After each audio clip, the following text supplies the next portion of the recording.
Everybody. Good evening. We're going to call this meeting of the Springfield City Council to order.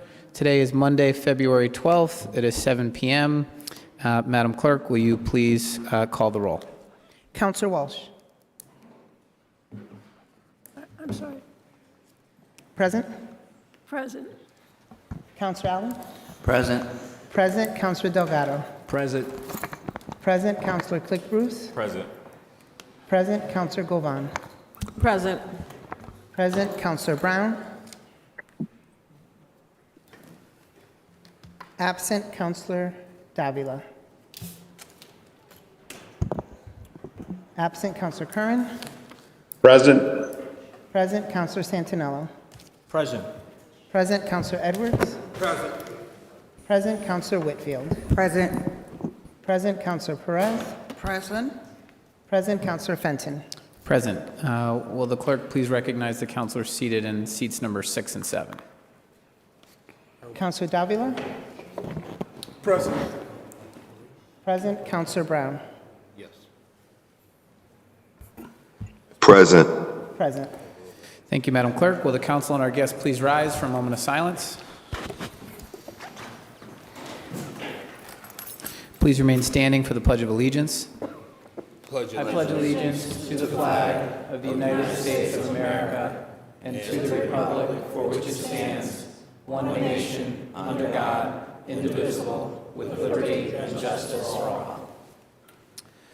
Okay, councilors, we have an ambitious agenda here tonight, and we have some special permit matters on that were continued from the last meeting.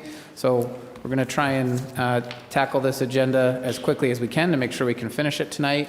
Our first item is reports of committee. Do we have any reports of committee this evening? Councillor Allen. Thanks, Mr. President. We had the Finance Committee met a short while ago at 5:30. We approved, we had a good meeting. There were 10 kind of normal items and 10 items that are approving work to be done by the MSBA, Mass School Building Authority. I would say we voted to take all of them, push all of them along, except I must admit that I caused a little stir in the meeting because I was concerned about the use of $970,000 of free cash for the Parks Department. And I just thought it was, I think we'll probably end up passing it tonight, but I thought it was just an awful lot of money for this stage of the year, $1 million basically. And after further discussion, we talked about it for 20 minutes or something, and there were good reasons why Pat Sullivan requested it. A lot of the budget he requested he didn't get last year, et cetera.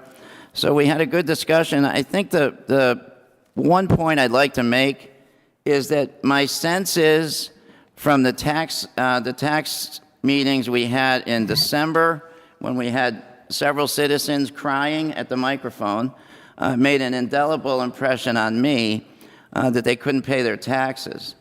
And whether that, we responded accordingly in a lot of ways, but I guess my point is that I think this year's budget is going to be a harder one to deal with, and that we need to be. So I was kind of like putting us a little bit to the test about potentially saying no.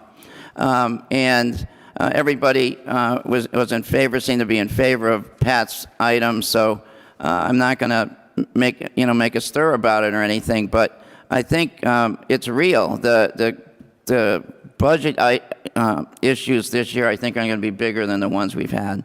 So we ultimately passed everything on the agenda except for Pat's request for the $970,000 for the Parks Department. So I'd just like to, I don't know if you want to bring that out now or we do it later, but we need to bring that out at some point tonight. Thank you, Councillor Allen. Councillor Brown, you have your hand raised on the committee report. Thank you, Mr. President. Yes, maintenance and development also met with the Parks Department and Pat. We discussed matters that dealt with a lot of the land transfers from the two schools. Doug and I want to say Kylie. and also with the project that the city is working on with the actual trees. The committee, where I've talked to Councilor Perez, the committee is in full favor and support of what Pat's doing.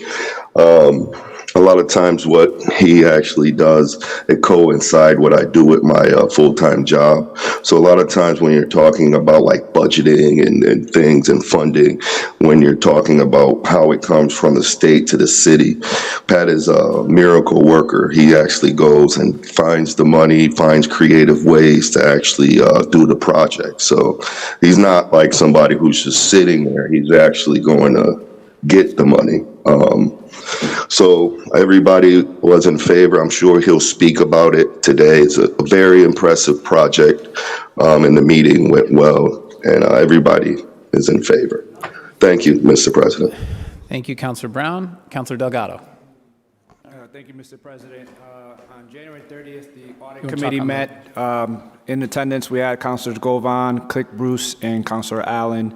Director of Internal Audit, Young No, went over 2 audits, one over facilities division, over their operating procedures, and, happy to say that, that there were some good processes that they had in place, some minor things that, he did flag, and he was working with John Kerrigan, who I think is in the room, to rectify those things. The other one was an audit on the Health and Human Services, and happy to say that the 8 recommendations that Auditor No had recommended, 6 of them were already being implemented, and 2 of them were in the process. So, Thank you, and Councilor. then one other one is we had a joint audit and maintenance committee meeting on January 22nd with Councilor Brown, and we also had Councilor Walsh in attendance. And in that one, we kind of went over the snow plowing, as we heard a lot of complaints from residents about the big snowstorm we had a few weeks ago. And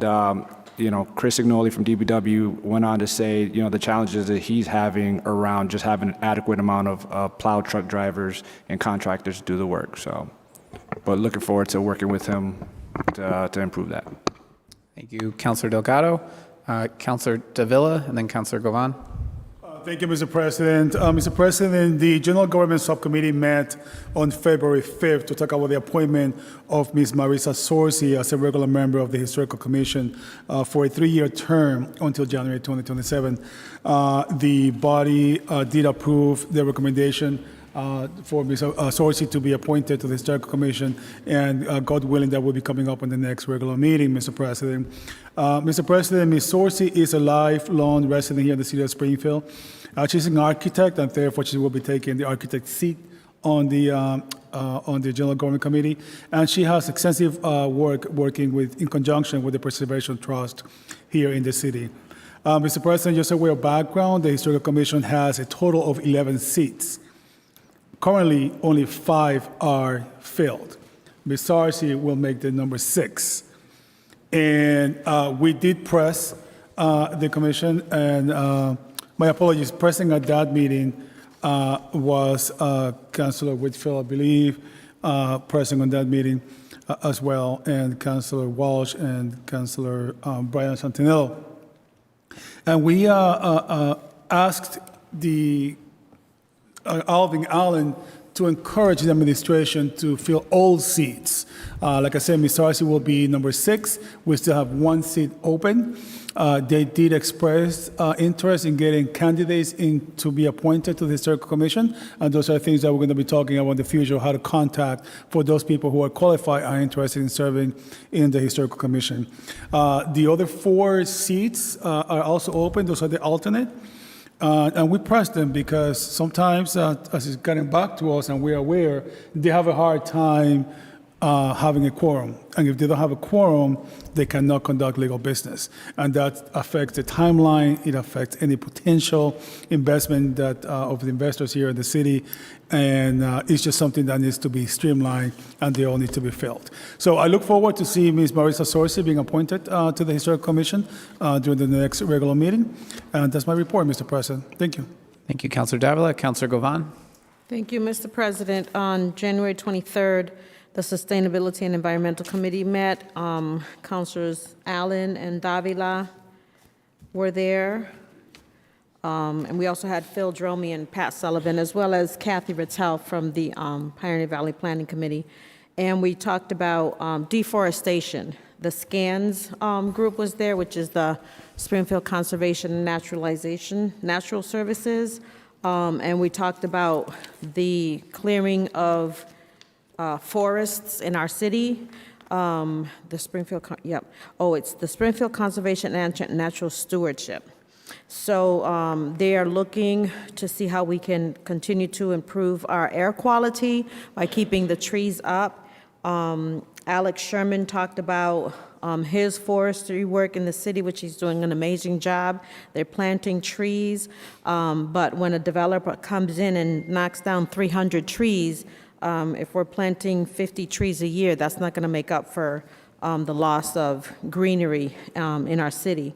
So we're going to continue to try to meet. We did review the report that the Pioneer Valley Planning Commission put out in 2019, and there's a resolution to support solar on new buildings, and I'm hoping that we, as a council, can work on that.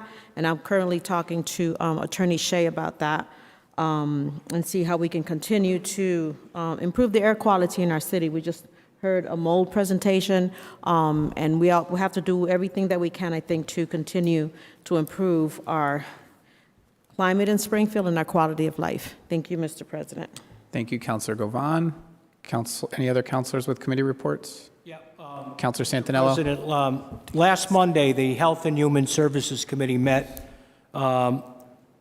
with Commissioner Helen Calton and members of the Water Department on the quality of water in the city of Springfield and the notices that people got very recently on some of the things that they were concerned about.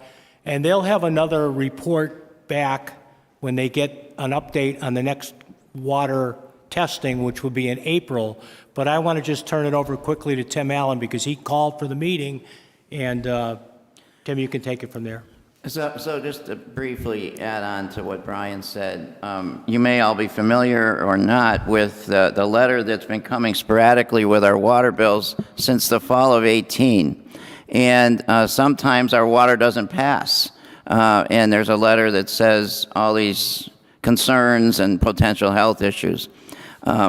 There's a fix for that, but it's not going in until September of 2028. So it kind of, the new plant will be built, which will take care of that issue.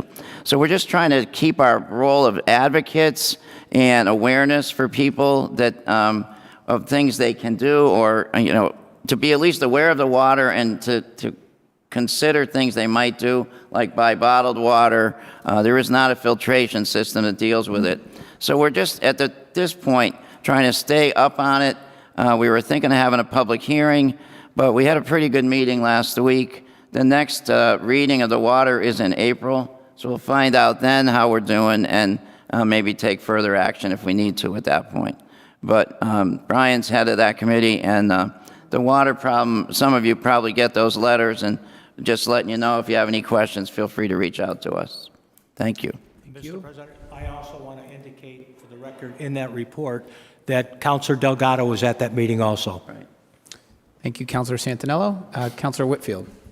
Thank you, Mr. President. I don't have a committee report, but I do want to bring to your attention that I have been requesting committee meetings, and I have been getting turned down by department heads and the mayor on attending these subcommittee meetings.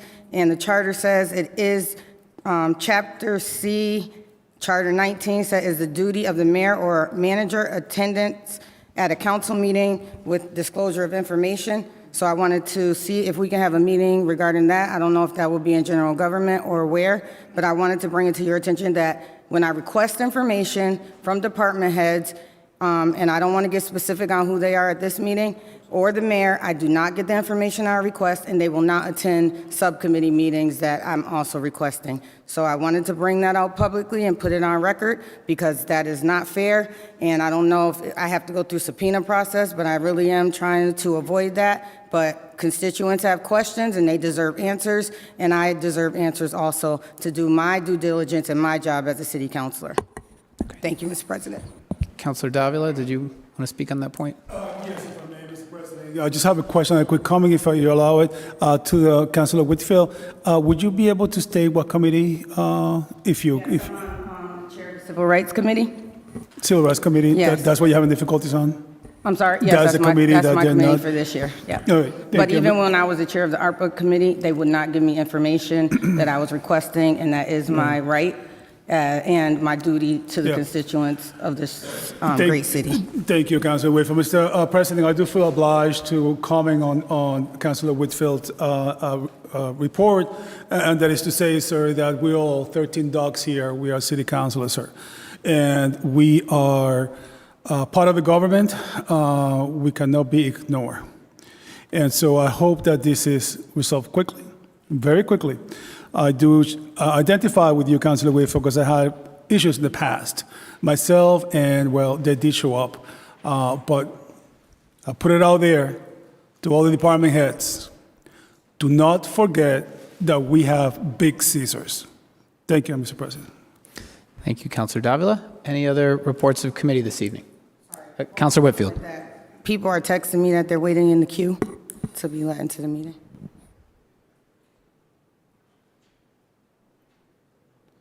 I'm sorry, Councilor Whitfield. You're saying that residents are waiting in the queue to be admitted to the meeting? Yeah, to watch the meeting. I don't know, they might be on the wrong link or something, I'm not sure. Well, I don't see any in the queue, and we don't Okay. promise all residents that they can attend the Zoom. They can definitely see it online, and if they're scheduled to speak as a speaker for an application, we'll make sure they get in. Okay. Councilor Click. Bruce. Thank you, Council President. We had a public safety meeting today, and in attendance was City Councilor Perez, Councilor Allen, Councilor Whitfield, Councilor Davila, and Councilor Fenton. And this is regarding item number 21 with the home rule petition in reference to Deputy Lawrence E. Akers and Chapter 32 of the MGL. And I would like to put this back in committee. There were some questions that were raised, and also a couple of agenda items that didn't make the agenda. So we have to put this back in committee, and post another meeting with, invite the city council, and also I know Councilor Whitfield requested someone from the committee, specifically Joe Gentile, to come to the meeting. So we'll invite the whole police commission, to come to the meeting to be heard from the councilors. So with that being said, I make a motion to continue item 21 to February 20th with the hopes, or we will have another meeting, we'll have a meeting prior to the city council meeting on the 20th at 7 o'clock. So I make a motion to continue this item. There's a motion made by Councilor Click Bruce. Is there a second? Seconded by Councilor Allen. Any discussion on the motion? Madam Clerk, would you please call the roll on referral of item 21, continue to February 20th? On referring item 21 to February 20th, Counselor Walsh. Yes. Yes, Counselor Allen. Yes. Yes, Counselor Delgado. Yes. Yes, Counselor Click Bruce. Yes. Yes, Counselor Govan. Yes. Yes, Counselor Brown. Yes. Yes, Counselor Davila. Yes. Yes, Counselor Curran. Yes. Yes, Counselor Santinello. Yes. Yes, Counselor Edwards. Yes. Yes, Counselor Whitfield. Yes. Yes, Counselor Perez. Yes. Yes, Counselor Fenton. Yes, more than sufficient. Matter is continued to February 20th. Madam Clerk, will you please call the roll on acceptance of the reports of committee? On acceptance of the reports of committee, Counselor Walsh. Yes. Yes, Counselor Allen. Yes. Yes, Counselor Delgado. Yes. Yes, Counselor Click Bruce. Yes. Yes, Counselor Govan. Yes. Yes, Counselor Brown.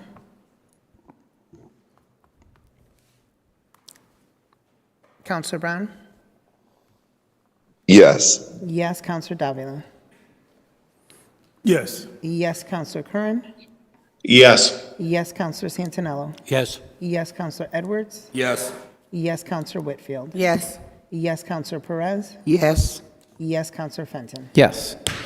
Reports of committee are accepted.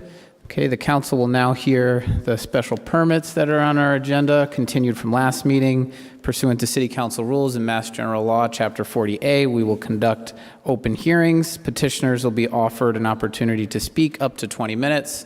Opponents will be offered up to 20 minutes of rebuttal time, and if there's additional testimony required thereafter, we do 10 and 10. Councilor Govan. Mr. President, I would like to make a motion that we move item number 3 to 1. We did hear at our last meeting all the testimony, and we were on the verge of voting. However, we couldn't because we didn't have a quorum, so I would like to make that motion. Okay, is there any objection? Seeing no objection, Madam Clerk, will you please call item 3? Item 3 is for a special permit for motor vehicle repair and maintenance at the property known as 1267 Boston Road. Okay, councilors, at our last meeting, the hearing was conducted and was closed. If there's a desire to take additional testimony, we'd have to hear a motion to reopen the hearing.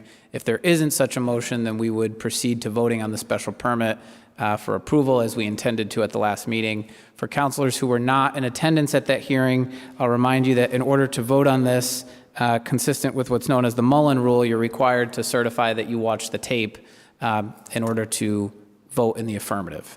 So is there any? Mr. President, I inadvertently didn't get the link to watch the tape, so I can't vote on this evening.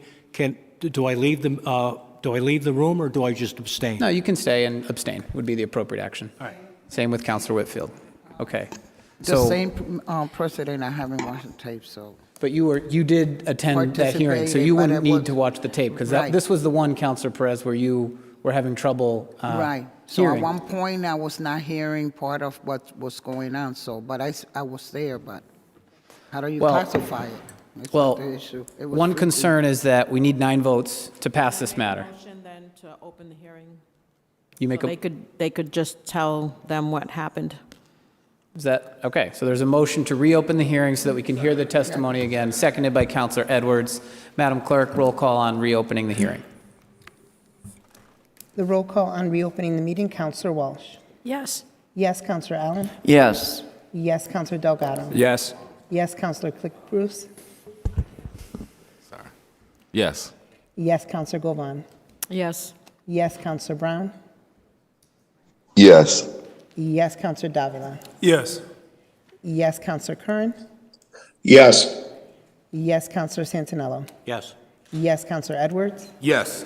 Yes, Councilor Whitfield. Yes. Yes, Councilor Perez. Yes. Yes, Councilor Fenton. Yes. Public hearing is now open. The petitioner, please come forward and provide testimony in support of the application. If you could please introduce yourself, name and address, and provide us with an overview.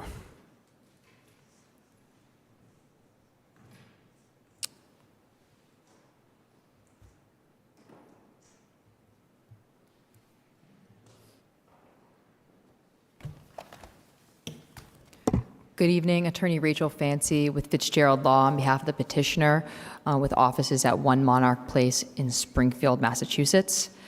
Just to give a refresher to everyone, we did come before you all in November for a zone change on this property. It was approved by the City Council, making this property completely Business A, which was previously 60% Business A, 60% residence. So now it is completely Business A in this area, which has enabled the property owner to market it out to the petitioner today, which would be a light maintenance car service facility.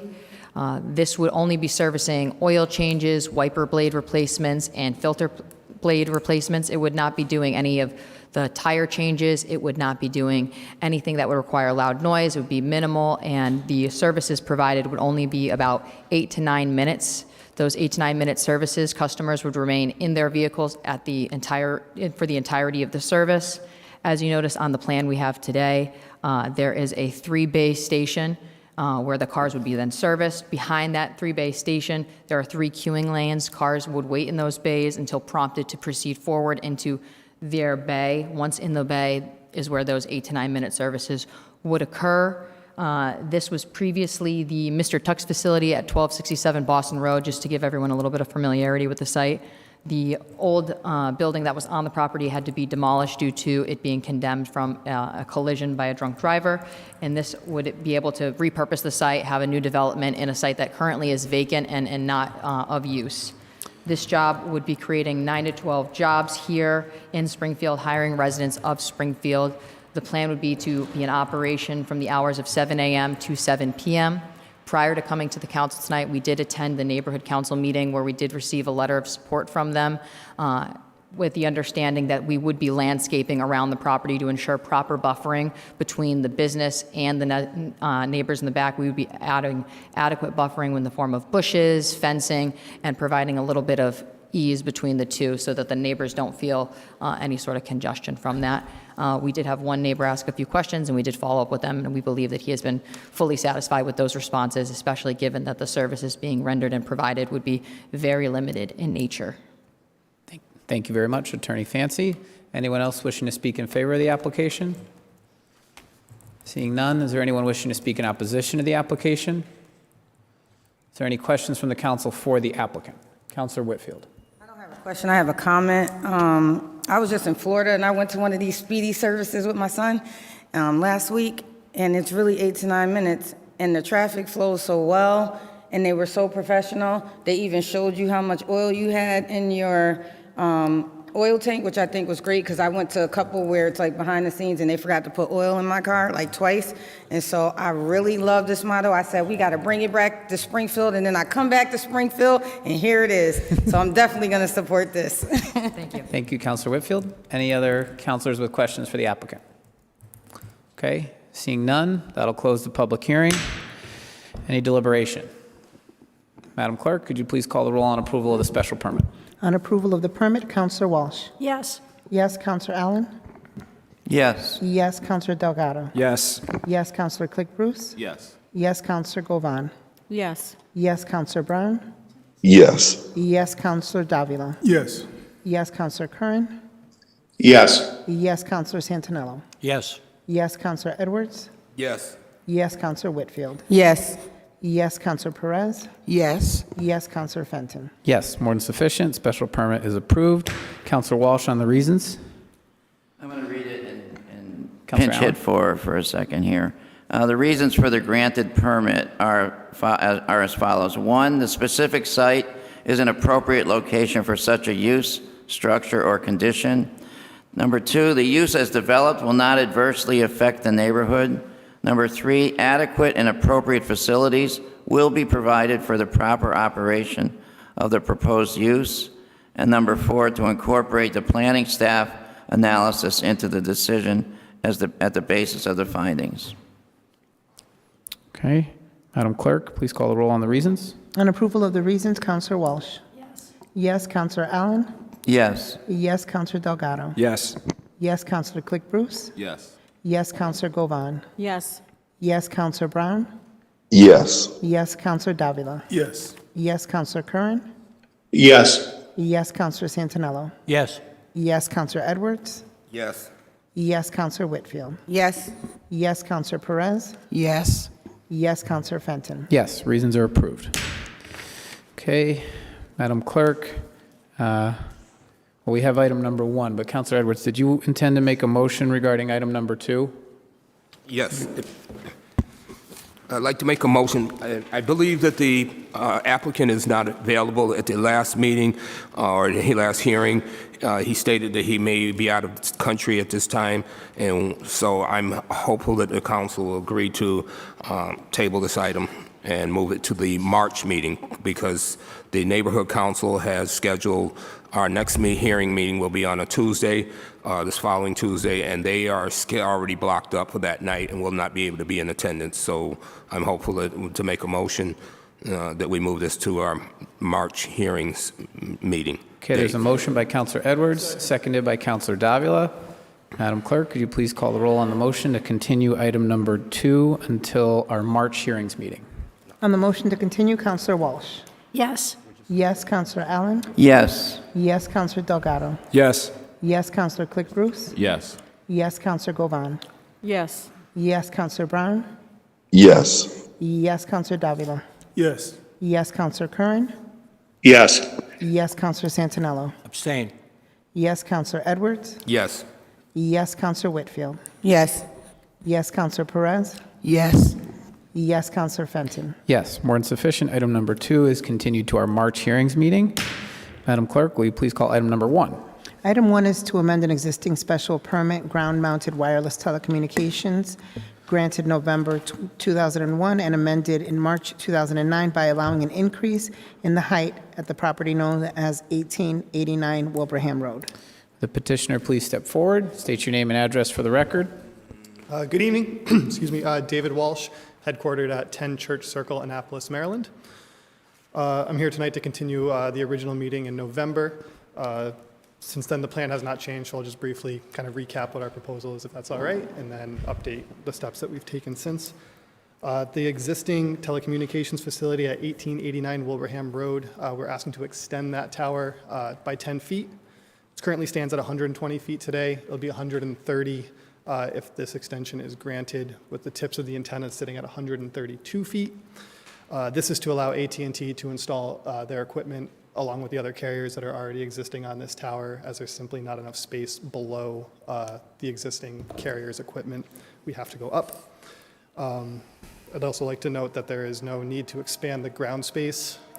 We can utilize space that's already been allocated for another carrier that's since left, so we'll be reusing an area of the compound, no growth and footprint on the ground. Since the last meeting, we have produced photo simulations of what the structure will look like after the extension, and we've presented those to the 16 Acres Neighborhood Council. They did agree that the change was not significant. They elected to support the proposal, as the change was not significant enough of a visual change to the structure to have a detrimental effect, and several of the people that came out to that meeting are AT&T subscribers who do note a drop in coverage, so this will help solve that problem. I do understand this tower was not popular back in 2001 when it went in, but again, since it's already standing, they would prefer to see the increase in performance. Thank you very much. Anyone else wishing to speak in favor of this petition? Seeing none, you can take a seat, sir. Anyone wishing to speak in opposition to this petition? Seeing none, are there any questions from the council for the applicant? Seeing none, we'll close the hearing. Any discussion from the council?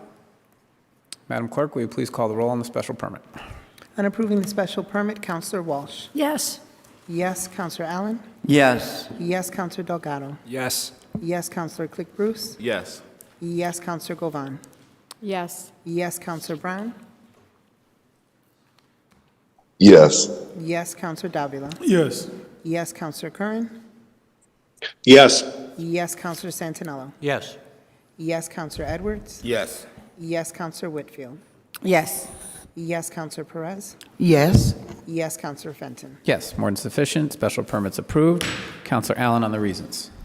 The reasons for a granted permit are as follows. Number 1, the specific site is an appropriate location for such a use, structure, or condition. Number 2, the use as developed will not adversely affect the neighborhood. Number 3, the adequate and appropriate facilities will be provided for the proper operation of the proposed use. And for number 4, to incorporate the planning staff analysis into the decision as the basis of the findings. Okay, Madam Clerk, please call the roll on the reasons. On approval of the reasons, Counselor Walsh. Yes. Yes, Counselor Allen. Yes. Yes, Counselor Delgado. Yes. Yes, Counselor Click Bruce. Yes. Yes, Counselor Govan. Yes. Yes, Counselor Brown. Yes. Yes, Counselor Davila. Yes. Yes, Counselor Curran. Yes. Yes, Counselor Santinello. Yes. Yes, Counselor Edwards. Yes. Yes, Counselor Whitfield. Yes. Yes, Counselor Perez. Yes. Yes, Counselor Fenton. Yes, more than sufficient. Reasons are approved. Permit is granted. Congratulations. Madam Clerk, item number 4. Before you call item number 4, I'm going to ask City Council President, Vice President Melvin Edwards to run this hearing as my employer represents the applicant for item number 4. Mr. Vice President, I also need to recuse myself, but because of my relationship with Springfield College. Understand. Item number 4 is for a special permit to allow the installation of a ground-mounted wireless telecommunications facility, cell tower at the property known as Northside Alden Street. Please state your name and address for the record, please, and Sure. I'm Ellen Fryman with Schatz, Schwartz & Fenton, 1441 Main Street in Springfield. Good evening, everyone. Here tonight on the application of Verizon Wireless to erect a tower at 263 Alden Street. That's the college campus, Springfield College campus. Actually, the tower will be on the far end of the football field on along King Street. This is a 90-foot tower that's being proposed to provide improved service to that area of the campus and also to the neighborhood. We have met with Councilor Brown at the site. We showed him where it was going to be and explained it to him, and he, well, I won't speak for him, but we did answer his questions. We've also been in touch with Adrienne Osborne on behalf of the Upper Hill Resident Association, and she indicated that she reached out to her membership and that she supported the tower. We did need to get 2 variances based on the regulation that the tower cannot be on a college campus or close to a college campus, so we got a variance from that, and also a setback from a residence. And we've had those variances from the ZBA.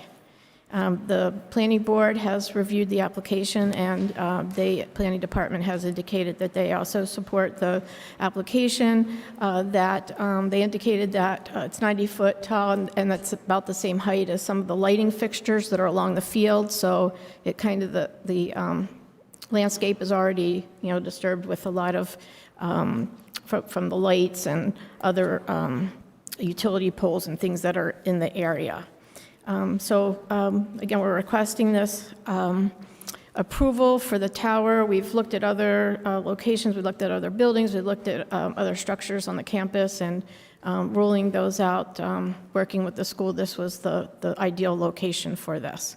And if anybody has any questions, we have in your materials our plans and other documents that we submitted with our application. So. is there anyone else who would like to speak in favor? Councilor Govan? I'm going to have to recuse myself as well because I have a relationship with Springfield College. Okay. Anyone else have anything? Anyone else want to speak in favor?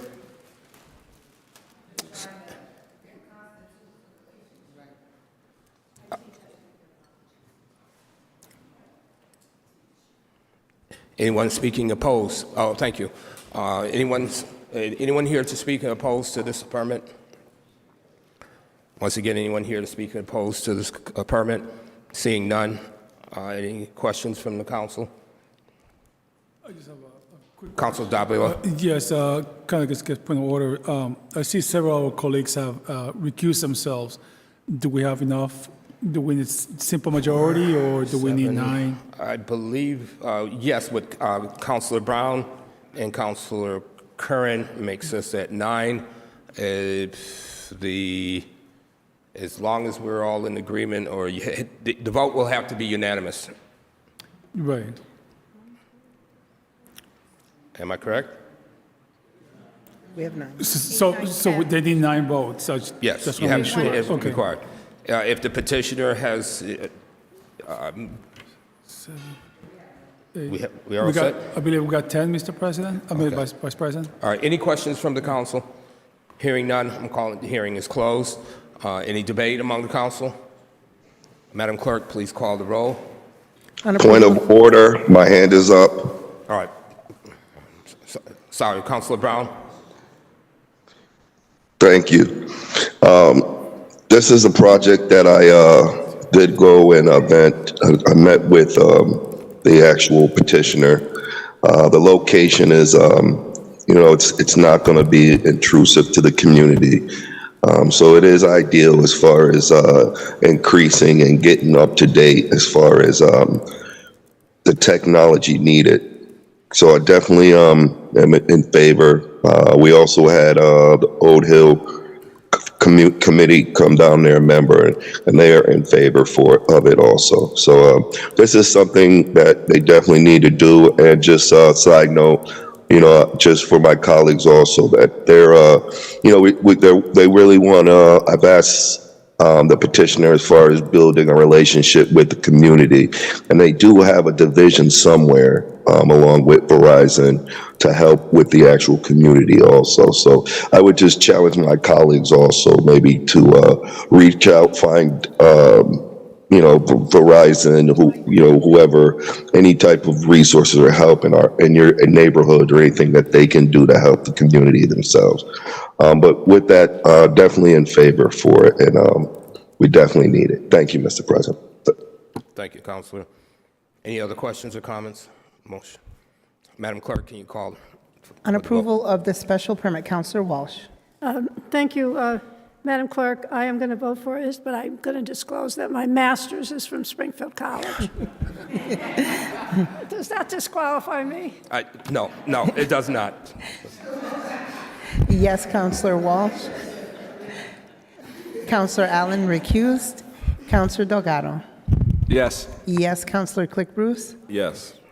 Yes, Counselor Govan recused. Counselor Brown. Yes. Yes, Counselor Davila. Yes. Yes, Counselor Curran.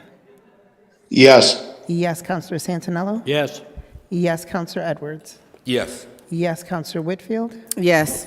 Yes, Counselor Perez. I have to disclose that I graduated from Springfield College, but I'm voting yes. I believe the vote is sufficient. And Councilor Delgado on the reasons. Yes, reasons for granting the special permit. The specific site is an appropriate location for such a use, structure, or condition. The use as developed will not adversely affect the neighborhood. Adequate and appropriate facilities will be provided for the proper operation of the proposed use, and to incorporate the planning staff analysis into the decision at the basis of the findings. Thank you. Madam Clerk, on the reasons.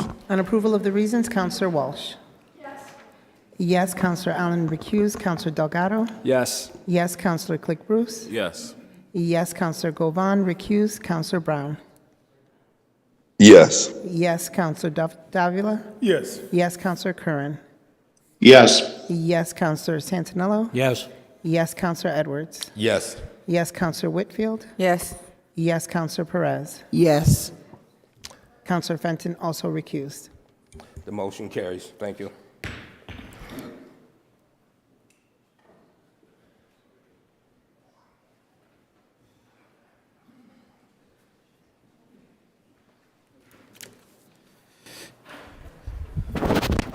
Thank you, Mr. Vice President. Madam Clerk, can you please call item number 5? Item number 5 is the December revenue versus expenditure report.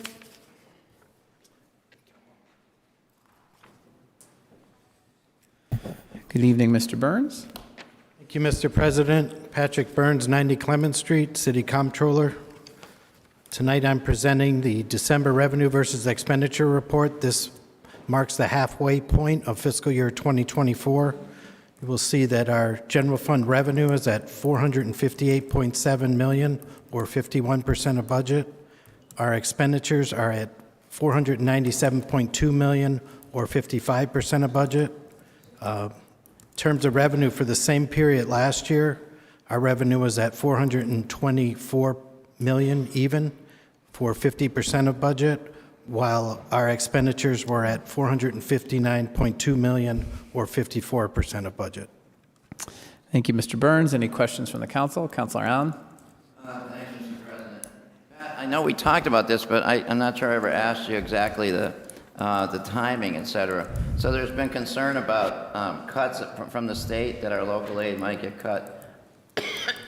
When is that? When do we find that out? And or is there anything you can tell us about that? There was 9 C cuts that were done in January, and they did not affect our general fund state aid, be it unrestricted on the city side or Chapter 70 on the school side. So the 9 C cuts did not affect us? They did not affect our general fund state revenue, which constitutes approximately 60% of our budget. So it's very important that we did not receive any cuts. But these other cuts, could they affect us? They were mostly to the peripheral, so they were some grants. I can provide you a list of the cuts. Okay, thank you. Any other comments or questions? Counselor Davila. Thank you, Mr. President. Good evening, Pat. Good to see you. During the Finance Committee meeting, you talked about, revenues are up 1%, if I heard you correctly, or is that in comparison to last year? Or? Yes. Last year at this point, we were at 50% of budget, and this year we're at 51%. It's a slight increase, but... Right. Well, we take it, but I'm just kind of curious, can we attribute that one bump up to anything, or is there anything in particular that stood out? I think that the main part was the MGM revenue that we receive. Okay. That came in, and it's approximately $6 million. So Right. that was helpful, and that came in the month of November. Excellent. Just following up with Councilor Allen's point, you talked about some cuts that were done in January. Was that 9C? Yes. And what is 9C, sir? That's the law, the state law that allows the governor to reduce the budget when they see that there could possibly be a shortfall, and that's what they're seeing now with tax collection revenue. So that was a proactive cut on the part of the governor to react to tax collections through that period in time. So as we stand right now, we haven't received any cuts. Is that correct? Is that? Yes, they've been instituted. And hopefully we won't. Hopefully. Yes. Okay, Pat, thank you. Thank you.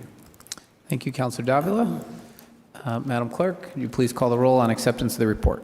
On acceptance of the report, Counselor Walsh. Yes. Yes, Counselor Allen. Yes. Yes, Counselor Delgado. Yes. Yes, Counselor Click Bruce. Yes. Yes, Counselor Govan.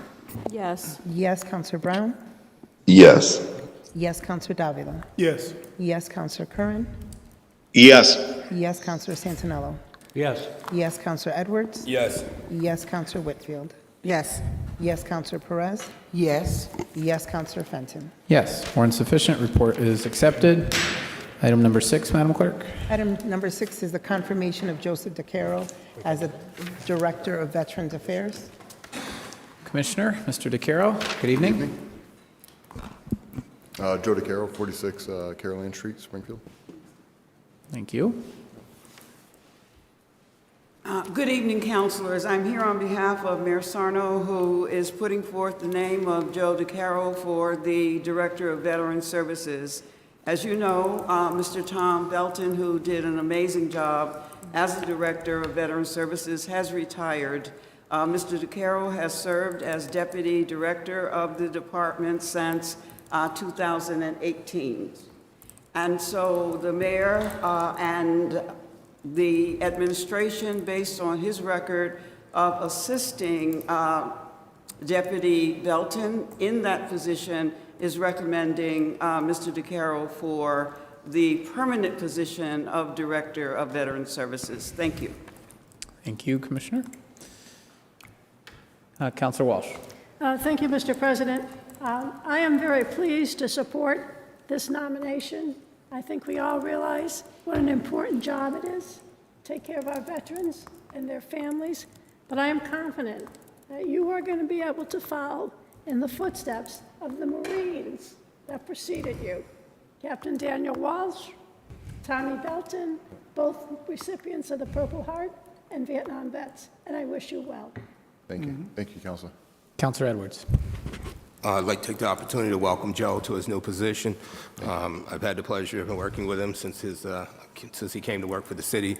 And I'd also like to take this opportunity to thank my friend and mentor and neighbor, Tom Belton, as he starts his days of retirement. He's been a loyal friend to myself and to the city, and I look forward to the moment that we take to honor him in his retirement as well. But Joe, congratulations and good luck to you and your staff. Thank you. Appreciate it.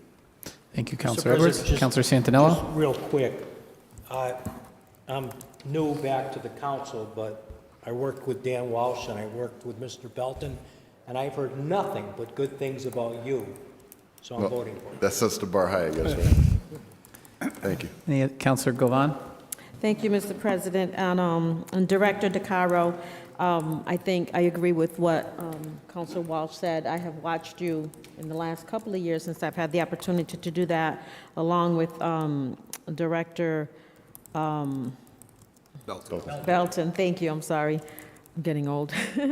And I've watched you do the work, and you're always there for the veterans, and I support you, and I support the cause, so congratulations. Thank you. Councilor Allen? Thanks, Mr. President. All best wishes to Tom Belton for his service over the years. Has held himself in a very upstanding way, I thought. Enjoyed interacting with him. And it's been a good start interacting with you. You bring a lot of structure and enthusiasm to the role. I think the times I've seen you involved with, events, et cetera, you're right on top of it, seem to really enjoy it. And I think, well, like any leadership position, if you bring enthusiasm to it, it brings people to it. So all the best. I appreciate that. Thank you. Councilor Click Bruce? Thank you, Council President. Just want to also congratulate Belton. Class Act, I was able to, he knew my dad very well, and my dad were very close friends. And when I became an employee in the city council office, Belton would always come and check on me. So congratulations, Belton. And Joe, just a stand-up Class Act. Stepped into the role and came into it running. So I'm looking to support you and continue to support all that you do for our veterans and also to the city of Springfield. So congratulations. Thank you, Councilor. Councilor Davila? Thank you, Mr. President. Joe, I will be thrilled to vote for you for this your nomination, but if you allow me, before I ask you a question, Mr. President, one thing that as I stand here looking at Joe, one thing that I think of is every single time that I see this guy out in the community, the radiance that he gives out, the excitement, and you lead in the front.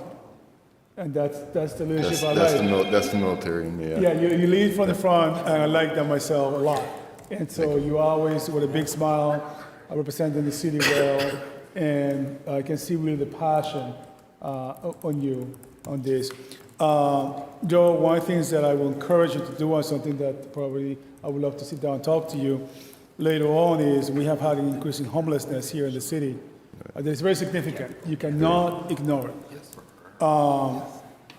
Unfortunately, some of these people, some of our brothers and sisters are veterans. I will encourage you through the guidance and the counseling of Commissioner Halton to not only continue that work, but to see how we can take it one more step up. No, we need to. Sometimes I feel like we are just driving autopilot. We need to step it up a little bit. And so I'm looking forward to your leadership. I'm sure you're going to be fantastic on this. And I look forward to collaborating with you on that aspect, on the homelessness here, veterans' homelessness here in the city. And I will be very happy to vote for you. And thank you for everything you do, and thank you for representing the city well. Thank you, Councilor. Appreciate you.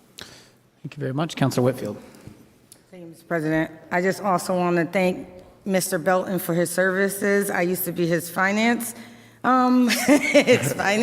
person, and he was very passionate about what he believed in, very passionate, and it was still a wonderful experience, but I would stay there and have to listen and just shake my head and agree with him. And Joe, I met you on the tail end of me leaving, but I know you will do a fantastic job. I think the Veteran Services is a hidden gem, and my dad was a veteran, recently passed, and just going through that whole process is really difficult. It is. And so just to have that type of service right here in Springfield and the service that we deliver, because I remember when I was doing the budget, you guys' caseload was through the roof. Yeah. And I don't know if it was still like that and you were understaffed, and Tom let me know every time. So we are going to look at that budget really closely when it comes up to ensure that you have what you need, because it's so important, and I know you will do a great job. So thank you for what you've already done so far. Councilor Perez?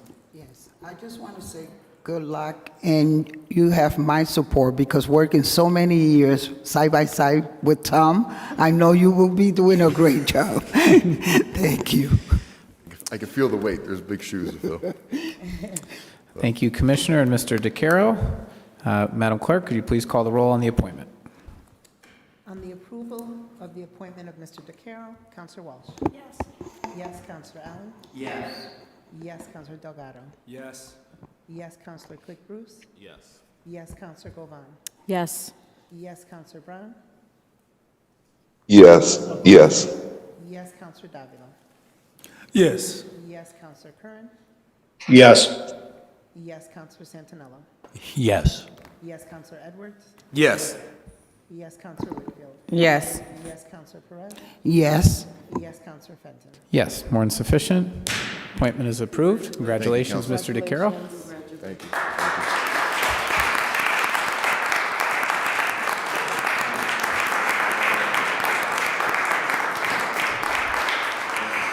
Thank you very much. Madam Clerk, item number 7. Item number 7 is the presidential preference primary warrant. Okay, any discussion on this warrant? Madam Clerk, are there any changes to the polling locations? There are not. The presidential primary is going to be held on March 5th this year. The polling hours remain the same, 7 a.m. to 8 p.m. All of the polling locations, we've been fortunate to be hosted by the same sites, both city sites and private vendors who serve as polling location sites.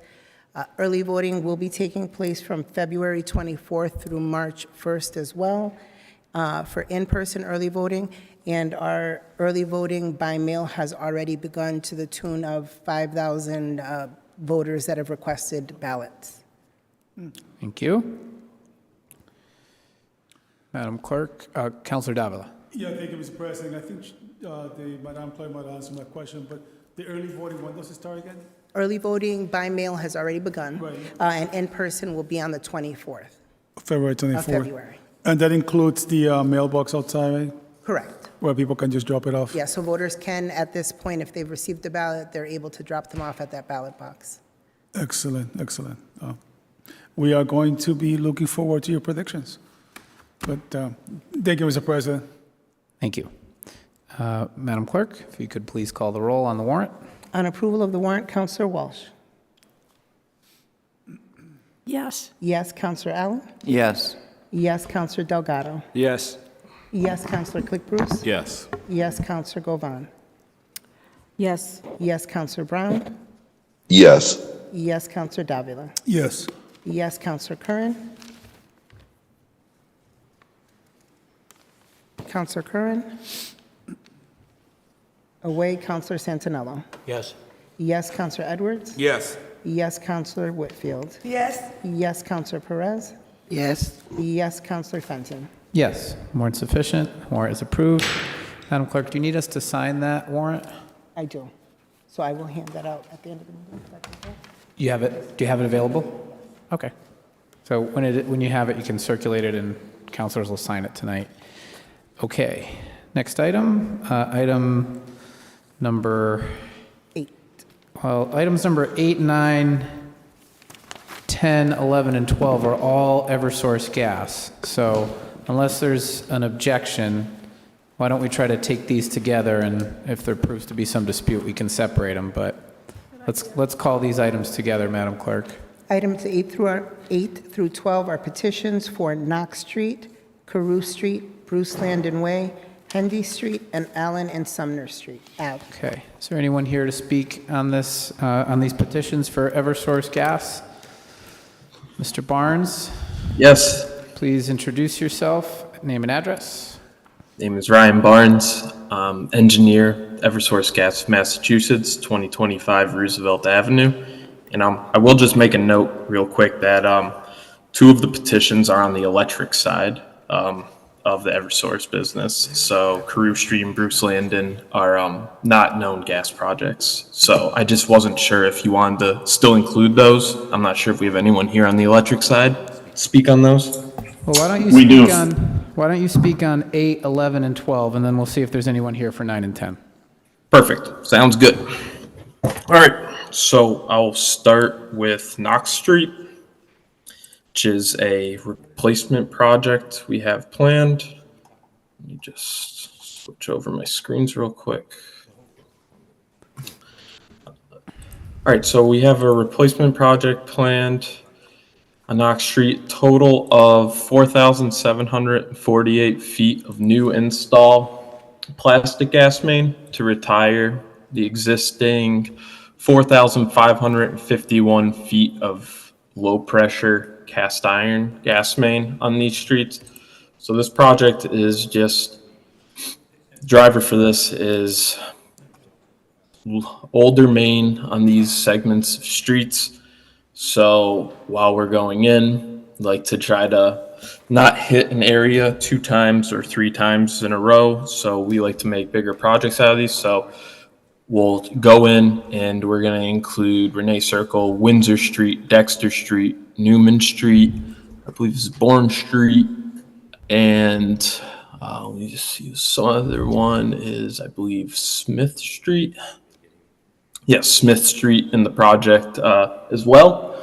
And this will all take place, like I said, to abandon the older infrastructure in the road and bring in new infrastructure, including services to all the customers that are within the bounds of the project as well. Okay, is there any questions from the council regarding the gas line replacement for Knox Street? Okay, Mr. Barnes, items 11 and 12, please. Hendy Street and Allen and Sumner. All right, so Hendy Street, again, is a similar style project to what we were just speaking of on Knox Street. Smaller in magnitude though, so 2,150 feet of plastic install and abandoning existing 3,015 feet of cast iron and steel gas main. And driver for this project is we have an existing gas line that currently runs between the CSX railroad line that runs next to the Tight Flex facility down at the end of Shaw's Lane in that private property. So this is an older style main. It's very tough to maintain just due to the proximity of the railroad. So we're gonna abandon this main and rerun the services to our new plastic main. And this will eliminate the need for us running within the bounds of the railroad. So this will help alleviate the timing and scheduling and difficulty of getting to that line. And we do have currently some easements in place that we are working on with 2 of the business owners there, so we can confidently bring them service and not disrupt their gas service. Okay, any questions regarding the gas main improvement for Hendy Street? Okay, Sumner and Allen, please. All right, Sumner and Allen's a little bit different on this one. So what we are proposing here is we have an existing regulator station that is currently within the small traffic island when Allen Street is merging into Sumner. So we are proposing to abandon the existing regulator station and install a new station within the bounds to the west of that traffic island. So what we are looking to do is install would be 3 underground vault structures. They would be approximately 5 feet wide, and then 2 above ground cabinets. And these are very similar to other regulator station jobs that I'm sure you've heard petitions for in the past. They're about 6.5 feet tall, including the 1 foot cement footing for the structure as well. And what this will do is provide service to 2 different pressure systems that we have in the area.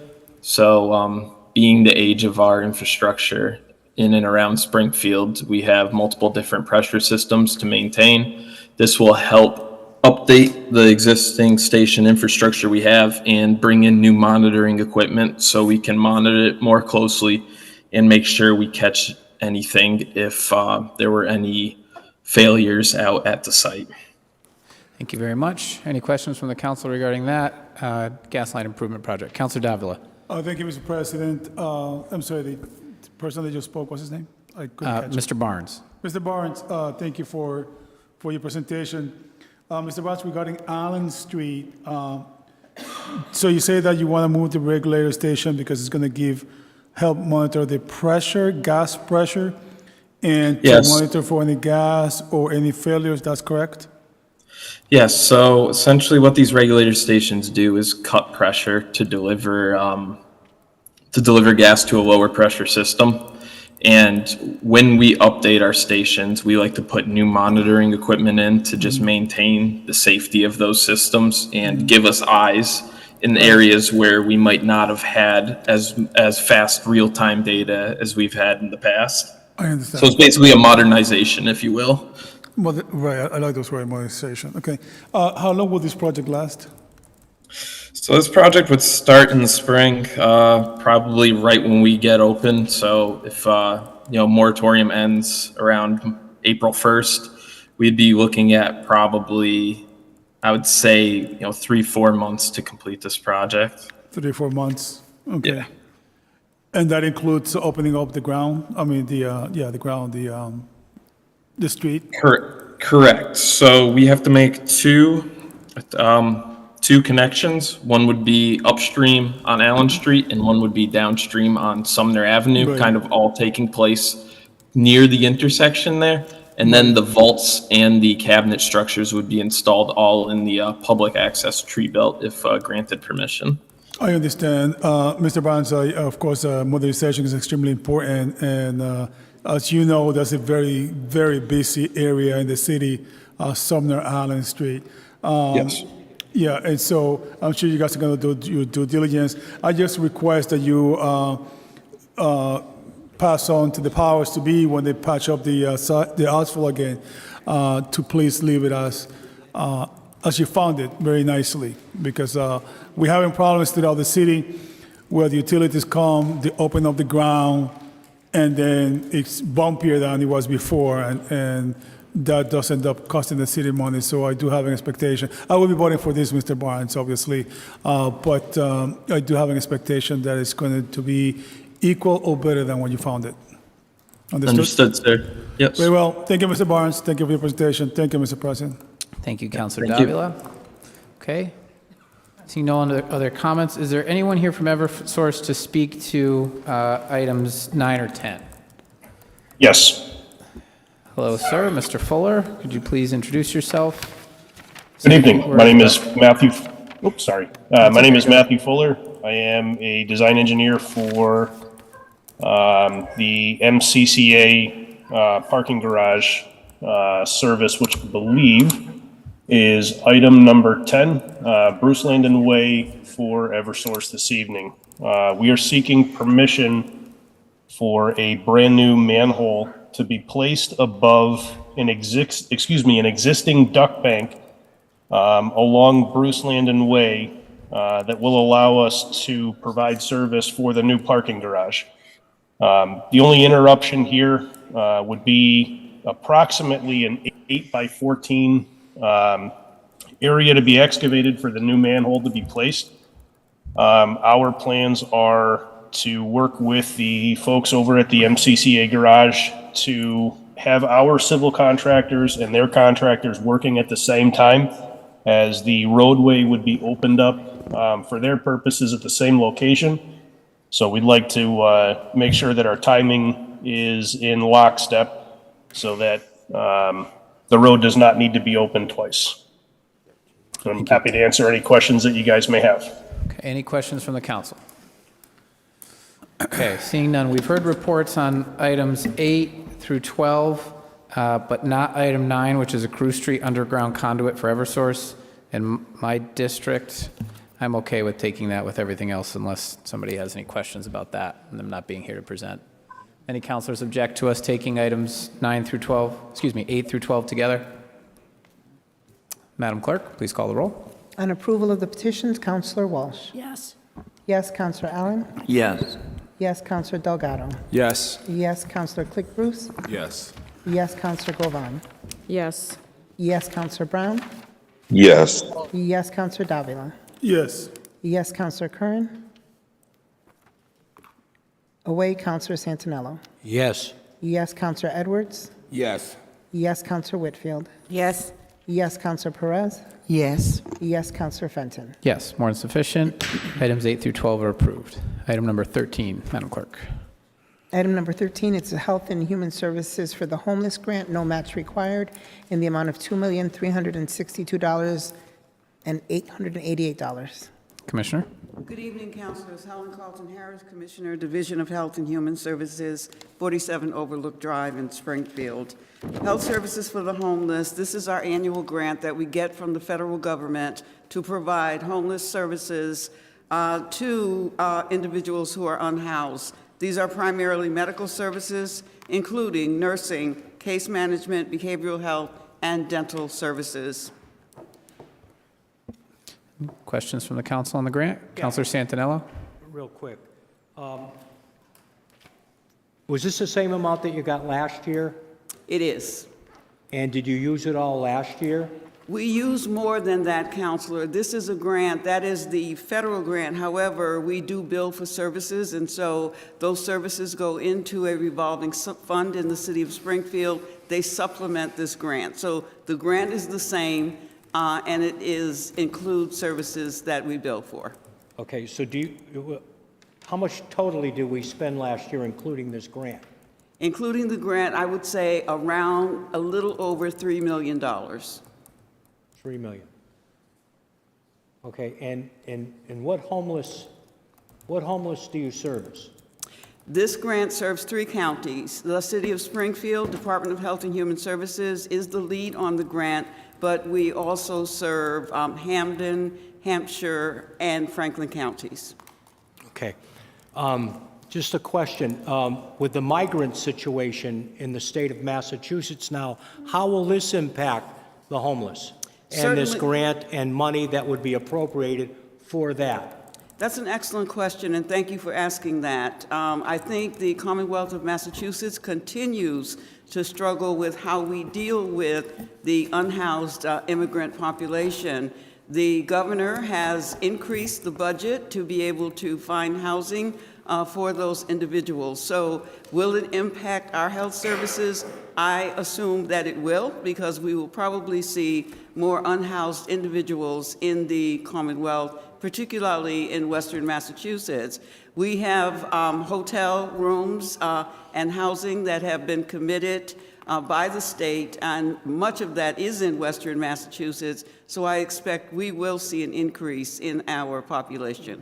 The city council oversees the funding in the city of Springfield. We control the budget. Has this administration or you had conversations with the governor to anticipate what this may look like 3 months from now, or 6 months from now, or a year from now? The governor's office, through the State Department of Public Health, has meetings, regional meetings with many in public health and human services on an annualized basis. They talk about an annualized budget, and on every call they talk about the strategies that are being put in place for safe housing, clothing, food, rent assistance. All of that is discussed on those calls. So those conversations do happen, but they are looking annually at what does this mean for the budget in the Commonwealth. So will this city council be kept abreast of possible anticipation of more funding needed? Councilor Santinello, as the chair of the Health and Human Services That's why I'm Committee, asking the question. I invite you to call this kind of meeting and have that conversation, not only with myself, but certainly with those in housing and supplemental services who are really taking their resources to be able to help this population acclimate to the region. Thank you so much. Thank you. Councilor Whitfield? Thank you, Mr. President. So, Commissioner, I really appreciate the work that you do for the city of Springfield. And before I did your budget, I didn't even know that there was services for the homeless population, and you were very thorough. I got a tour of the location. I know we have our own dentists and our own physicians and doctors, and I think it's great. For the homeless population at our service, do they need a referral from somewhere else, or is it like a walk-in?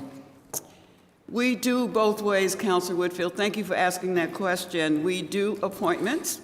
One of our health centers, as you know, is in the Worthington Street shelter, so we have a population there. So we do appointments, we do walk-ins, we do telehealth, we do whatever it takes in order to make sure we're servicing the population. So thank you for asking that question. So for someone that doesn't go to that homeless shelter, can you just tell us where a couple of the locations are in Springfield? Is that the only one that's in? That is the main one in Springfield. Okay. We also had a site at 11 Wilbraham Road on the second floor where Neighborhood Health Center is. We had dental services there as well as medical. We're transferring those dental services to Putnam because we have a dental clinic that we built there with $500,000 that was allocated some years ago. So that dental clinic will serve not only the unhoused population, but will also serve the students at Putnam and throughout the district. There is a separate door to the clinic from the street that will take them right into the dental services. So main site, Worthington Street, alternate site was Wilbraham Road, and we'll move dental services over to Putnam shortly. That's fantastic. I forgot that we had that, but that's fantastic, and it's a learning environment, which is also great. I think my final question, I can't remember, people are texting me these questions. But my final question is, can't think of it, but how much of the funding is Springfield based? Or do you just do it on a Western Mass? Yeah, the budget is allocated for all of the counties we cover. However, Springfield has the largest population base and by far received the most services from our health center. Okay. Thank you, Commissioner. Thank you, Councilor Whitfield. Councilor Davila? Thank you, Mr. President. Ms. Carlton, it's good to see you again. And thank you for your presentation. I have a question for you, then I'm going to make a comment. But, Ms. Carlton, with regards to our shelters in the city, would you describe them as, are we in full capacity, or do we have any room to absorb any potential influx that may or may not come? Shelters, could you define that for me, Counselor, when you say shelters in the city? Well, whether it's one-night shelter, family shelters, given the totality of the shelter system, are we at full capacity? Where are we? Because this is very real. And as we all know, and it's going to be a matter of time. It's going to be a matter of time. In fact, I will argue to you that it's starting to creep up slowly here in the city. So where are we in our capacity with the shelters? We are at full capacity. Let me say this, that we have what's called the Cold Weather Task Force that is out of the Department of Health and Human Services. So on nights where it is very cold and our staff is on the street and we are encouraging unhoused individuals to come into shelter, oftentimes we cannot find shelter for them. The hotels are overflow sites, they are filled. So it's hard to find places. So we are at capacity, and I think we all recognize that. And with the influx of individuals into our city, that continues to stretch our resources extremely thin. Right, correct. Thank you, Commissioner. Commissioner, before I ask you the next question, if you allow me, I want to tell you about my personal story. As you were talking, I felt very identified, myself, personally. When I came here to the U.S., I was a young, good-looking thing, still good-looking, but I spoke no English at all, and we were homeless. And we stayed at a shelter. We bounced from shelter to shelter. And I remember those times, I could see it now, my mom's look in her face, the stress, the uncertainty. And one thing that I remember very clearly, I could palpate even as I'm talking to you, Commissioner, is the anxiety of the times. I spoke no English, different culture. I didn't know which side was up. I didn't know which side was down. very real. And I think it defined me as the man that I am today. I do remember, Commissioner, at the time, my father is a retired barber, even though he didn't help me with my own hair. He's a retired barber. And I remember him going to the welfare office at the time. He was very excited because he got an apartment. And the apartment paid at the time $600. And he couldn't afford all $600. He actually could afford $300. So he asked the welfare office, can you help me with the other $300? And they said no. And I remember thinking, we all thought to ourselves, well, that's kind of we have a place that we can go, but we can go. Instead, we spend another 2 or 3 months in a shelter, where my father was asking for a little bit of extra help. As I grew up, I realized it probably would have been cheaper for the state to help us with $300 than keeping us in a room, in a very tight room, by the way. So, do we have, Commissioner, anything in the city that we could help those people like my father back then, that if they meet certain criteria, income guidelines, they have to be working, of course, that we can help them, because I don't think the state does it now, to help them get that apartment and get them off the shelters? Is there anything that you know of in the city? And if not, how realistic that is, that a new program could be created to help relieve the stress in the shelters and to people in homes where they belong? That's it. Well, first of all, thank you for sharing. Oftentimes, it's not easy to share a personal story, so I'm grateful. There are programs, housing programs, that do work on sliding fee scales, income-based scales. And so Wayfinders, and also through our Department of Housing, may be some programs that we fund that may help individuals who do not quite make a living wage and are working. A living wage is one where you can pay your bills. And oftentimes our jobs are not paying that kind of wage. So yes, there are assisted programs in our city to help individuals. And they're funded by the city? They are funded, the city supports them. I would not say they are totally funded by the city, but I would say that the city, through the funds that we receive, do support those programs. Excellent, excellent. I would love to learn more about those programs. I was not aware of those programs. I knew that we help people with mortgage payments, particularly in COVID, and lease payments. But I would love to learn more about those. And that's one of the areas that I truly hope, that during the budget season is not touched, because that's really an absolute must.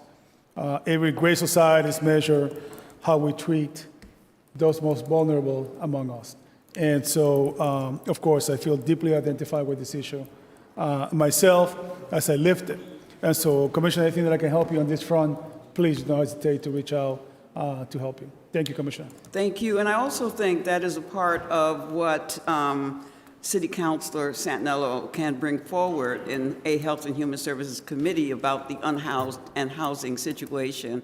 But thank you again for your questions and for your testimony. Thank you, Commissioner.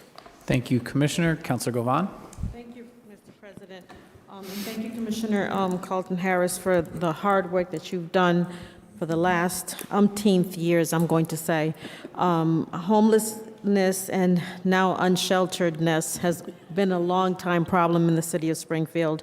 And my concern has always been, and I know that we're not on the grant, I'm going to approve the grant, of course, because we need the money, right? But my concern has always been that the people who are in Springfield coming to our shelters do not live in Springfield, or they never lived in Springfield. So they come from East Longmeadow, Wilbraham, Palmer. And I've always wondered, is there a way for us to go to those cities and say, hey, you know, we're housing your unsheltered people. Will you help us, do that. And maybe that's something that the Health and Human Services Subcommittee could talk about too, because, you know, it's a big problem. It's always been a problem. And what I've noticed, and from the work that I've done over the years, is that many people who come to our city and are taking advantage of our services aren't from the city, you know, and the cities that they come from are right our neighbors. Maybe we can find a way to have them help us help their people, right? And I cringe a little bit saying that because it reminds me a little bit about immigration, but I'm not saying not to help them, right? I'm saying we ask those cities to help us somehow to help that population, because it is a problem. It's always been a problem. It always probably will be a problem. But I think, you know, having our neighbors kind of like pitch in a little bit might be a little bit more of a help. Thank you. And again, thank you for the work that you do. Thank you. Thank you, Councilor Govan. Councilor Walsh. Thank you, Mr. President. I just wanted to talk about one point that you brought up in the committee meeting, Helen, is that there's actually would you say there's been an increase in homelessness? Absolutely. There is no doubt that we have seen our numbers increase. Certainly over the past 3 years, it seems as if we continue to see that increase. So yes, it is increasing. And I anticipate, based on the populations coming to our city, we have to remember that Springfield has the services. We have those programs here. We have what individuals are looking for here. And so the migration comes to our city, which also increases every facet of the work that certainly I do. Councilor Govan brings up a very good point. Thank you. Councilor. Councilor Delgado. Thank you, Mr. President. Commissioner, first of all, thank you for all the great work you've done over the years. I've been able to witness myself, and you always do it so elegantly, so thank you. I do have just a question. Do we have data in terms of the homeless, whether we break it down from like youth? That's one aspect that I visited a program maybe a few months ago and learned a little bit more about the youth in our city that are homeless. And one of the concerns that I had about it is, you know, what's going on? Why are they ending up homeless? And so I just wanted to know if we had any data around that in general. And I mean, maybe you don't have it on you now, but I'd love to learn more about that as well. What I can tell you is that in Springfield Public Schools, there is a task force that deals with homeless or unhoused youth in our city.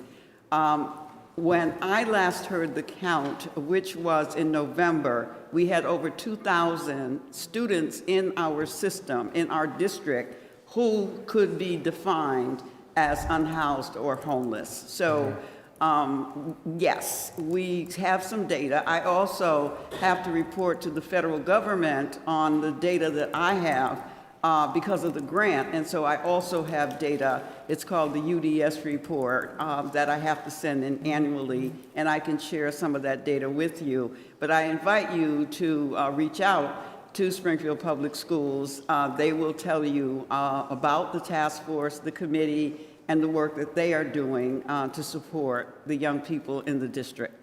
No, thank you for that. I mean, the reason for that question too is partly students K through 12, but also I would, I guess, say young people, folks that are 18 to 25, 24, 25 range. And the reason I ask is because I know many of them who may be living in subsidized housing. Once you hit 18 and let's say you have a job, you are, you know, that affects, you know, the subsidized that, you know, your parent, the person who's your guardian. And a lot of times I heard that some of those kids are forced out. And so that was a concern for me. I mean, you know, I think about many of us who are blessed to live in our own home, pay a mortgage. Many kids today cannot afford to pay rent on their own, so they can live at home with their parents or guardians, and you know, till they're 30 years old. And so I was just curious more about that, and from our young people who may live in subsidized housing who are being forced out because of that. So. Thank you. That 18 to 24-year-old age category is certainly one that we do need to focus on because that is the core age group that meets the criteria that you're speaking to right now. Thank you, Mr. President. Thank you, Councilor Delgado. Councilor Whitfield. I just have one more question, Commissioner. So I listen to a lot of seniors, and when they lose when they retire, they lose their dental insurance sometimes, but they're not necessarily homeless. Are there any services for them? Can they go to Putnam and get dental services? Anyone who meets our criteria. So please repeat for me what the group that you're talking about. So there's some seniors that aren't getting dental care anymore because once they get on Medicare or whatever, some of those services they lose is not covered, and they are not going to the dentist because of it. And so would they be able to go to Putnam? I think we can make arrangements to make that happen if, in fact, there's a senior who usually Medicare does cover some portion of dental services. Yes, some like cleanings and things like that. I think they have to pay for. They do restorative. It's my understanding. I could be. I certainly will look into it for you, Councilor Whitfield. But it was my understanding that restorative services are a part of what is covered for seniors, including maintenance and, preventative dental cleaning. So, but I'll look into it. It's my understanding that is covered. Okay, thank you. That would be under Medicare. Medicare. What about Medicaid? Because it's one or the other that don't allow for So dental. maybe it's Mass Health then. Let me. Medicaid. Medicaid covers the dental. And Medicare doesn't? Doesn't really cover Okay. anything except hospitalizations. All right. Any other counselors? Okay, seeing none, Madam Clerk, please call the roll on acceptance of the grant. On acceptance of the grant, Councilor Walsh. Yes. Yes, Councilor Allen. Yes. Yes, Councilor Delgado. Yes. Yes, Councilor Click Bruce. Yes. Yes, Councilor Govan. Yes. Yes, Councilor Brown. Yes. Yes, Councilor Davila. Thank you. Yes. Yes, Councilor Curran. Away, Councilor Santinello. Yes. Yes, Councilor Edwards. Yes. Yes, Councilor Whitfield. Yes. Yes, Councilor Perez. Yes. Yes, Councilor Fenton. Yes, more than sufficient, grant is approved. Item number 4. For the record, you're doing a tremendous job. Thank you, Councilor Fenton. Item number 14, Madam Clerk. Item number 14 is a fiscal year 24 state aid to public library, no match required, in the amount of $538,050. Good evening, Molly. Hi, good evening, Councilor Fenton. This funding is from the Mass Board of Library Commissioners, and it's based on an application that we submit in the fall, and we are in compliance with all state standards for public library services, and the funding is a per capita basis. We use the funding to offset the general fund for personal services. We use it for our substitute librarians, so and many other projects. And I don't know if you have any other questions. Thank you, Ms. Fogarty. Any questions from the council? Seeing none, Madam Clerk, will you please call the roll on acceptance of the grant? On acceptance of the grant, Councilor Walsh. Yes. Yes, Councilor Allen. Yes. Yes, Councilor Delgado. Yes. Yes, Councilor Click Bruce. Yes. Yes, Councilor Govan. Yes. Yes, Councilor Brown. Yes. Yes, Councilor Davila. Yes. Yes, Councilor Curran. Away, Councilor Santinello. Yes. Yes, Councilor Edwards. Yes. Yes, Councilor Whitfield. Yes. Yes, Councilor Perez. Yes. Yes, Councilor Fenton. Yes, more than sufficient, grant is approved. You? Madam Clerk, in accordance with our rules, items 15 through 20 are less than $100,000. So would you please read these together, and if there's no objection, we'll take them without further discussion. Item 15 is an FY24 Greater Springfield Senior Services Grant in the amount of $87,328, in-kind match required. Number 16 is a Project Safe Neighborhood Grant, no match required, in the amount of $40,000. Number 17 is the Springfield Young Adults Gambling Project increase in the amount of $34,772, no match required. Number 18 is the National Environmental Health Association grant, no match required, in the amount of $26,458. Number 19 is a Springfield City Library donation in the amount of $200. And number 20 is a donation of goods to the police canine equipment. Madam Clerk, will you please call the roll on these items? On acceptance of the grants and donations, Counselor Walsh. Yes. Yes, Counselor Allen. Yes. Yes, Counselor Delgado. Yes. Yes, Counselor Click Bruce. Yes. Yes, Counselor Govan. Yes. Yes, Counselor Brown. Yes. Yes, Counselor Davila. Yes. Yes, Counselor Curran. Away, Counselor Santinello. Yes. Yes, Counselor Edwards. Yes. Yes, Counselor Whitfield. Yes. Yes, Counselor Perez. Yes. Yes, Counselor Fenton. Yes, more than sufficient. Grants are approved. Item number 21 was continued to our next meeting. Item number 22, Madam Clerk. Item 22 is free cash to Parks Department accounts in the amount of $970,327.95. Mr. Sullivan. Good evening, councilors. We have tonight before you a request for a transfer.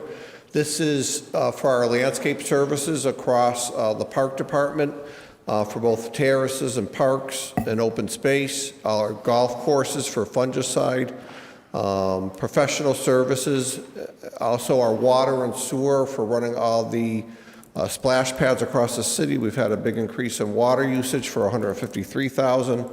And I know it's difficult times, you're trying to balance the different parts of the budget, but we were only funded for 16 mows, and with all the rain, we had to maintain our parks and terraces at a high standard. We actually added an extra fall cleanup this year, but with the way the leaves were falling very late. And we actually got thank you letters from residents throughout the season thanking us for the timely maintenance of these areas of the city. So we're bringing this forward, and we will be working with the new CAFO to make sure that this is not a repeat of underfunding the department again. Okay, councilors? Councilor Allen? Thanks, Mr. President. When this came up in the Finance Committee, I think I surprised everyone by challenging it, including Pat. And it's not that I'm against it or anything, it's just that it's clear to me from the last tax season and from the fact that we don't have any free cash set aside for tax relief this year. We had $9 million around between $7 and $9 million last year, et cetera. I was just starting to get concerned myself about how we're going to do the budget and these kinds of things this year. So I decided to challenge Pat on this, and we seem to be over that. You know, I'm willing to support this tonight. I know everybody wants it to be done. It concerned me that this wasn't in this regular budget. You know, those aren't new services. Those are traditional services. How come we need another $1 million to get them done? And it also concerned me that there might be other departments coming behind them with similar kind of requests. So Pat did a good job of describing everything. Everybody wants these services to be provided. But I'm willing to support it tonight. I'm not trying to make a big thing out of it. But I do think it's the first time. I mean, I can't remember in my 15th year here, and I don't remember when we challenged financial orders very much. We've usually just taken the CAFO signature that says we can afford it and gone forward. And I just think this year there needs to be another level of analysis on the importance of the item, et cetera. So we tried that out in the Finance Committee meeting, and Pat defended his stuff, et cetera. But I think, so I'll support it tonight, but I think that I need to get better, a little bit more tougher on that kind of stuff, and I think the council as a whole, I got information that said the last 4 years, the average single tax bill went up $700. Went up in those 4 years. And our budget in one of those years from year to year was in an increase of $80 million. And another year it was $70 million. Those are big numbers. And the increase a couple of years was 7% and 8%. And a lot of it's the school department. But I'm only saying it to not be an alarmist, just to say, I think we need to be a little more careful about stuff this year. State aid is questioned. We don't have as much free cash as we normally do. We've got the Abbey Brook project, which is $4.6 million if we don't get federal funding, and that'll come out of free cash, et cetera. So those are my thoughts. Don't plan to say any more about it here. I support this move as long as we collectively we just start to think a little more conservatively about our spending.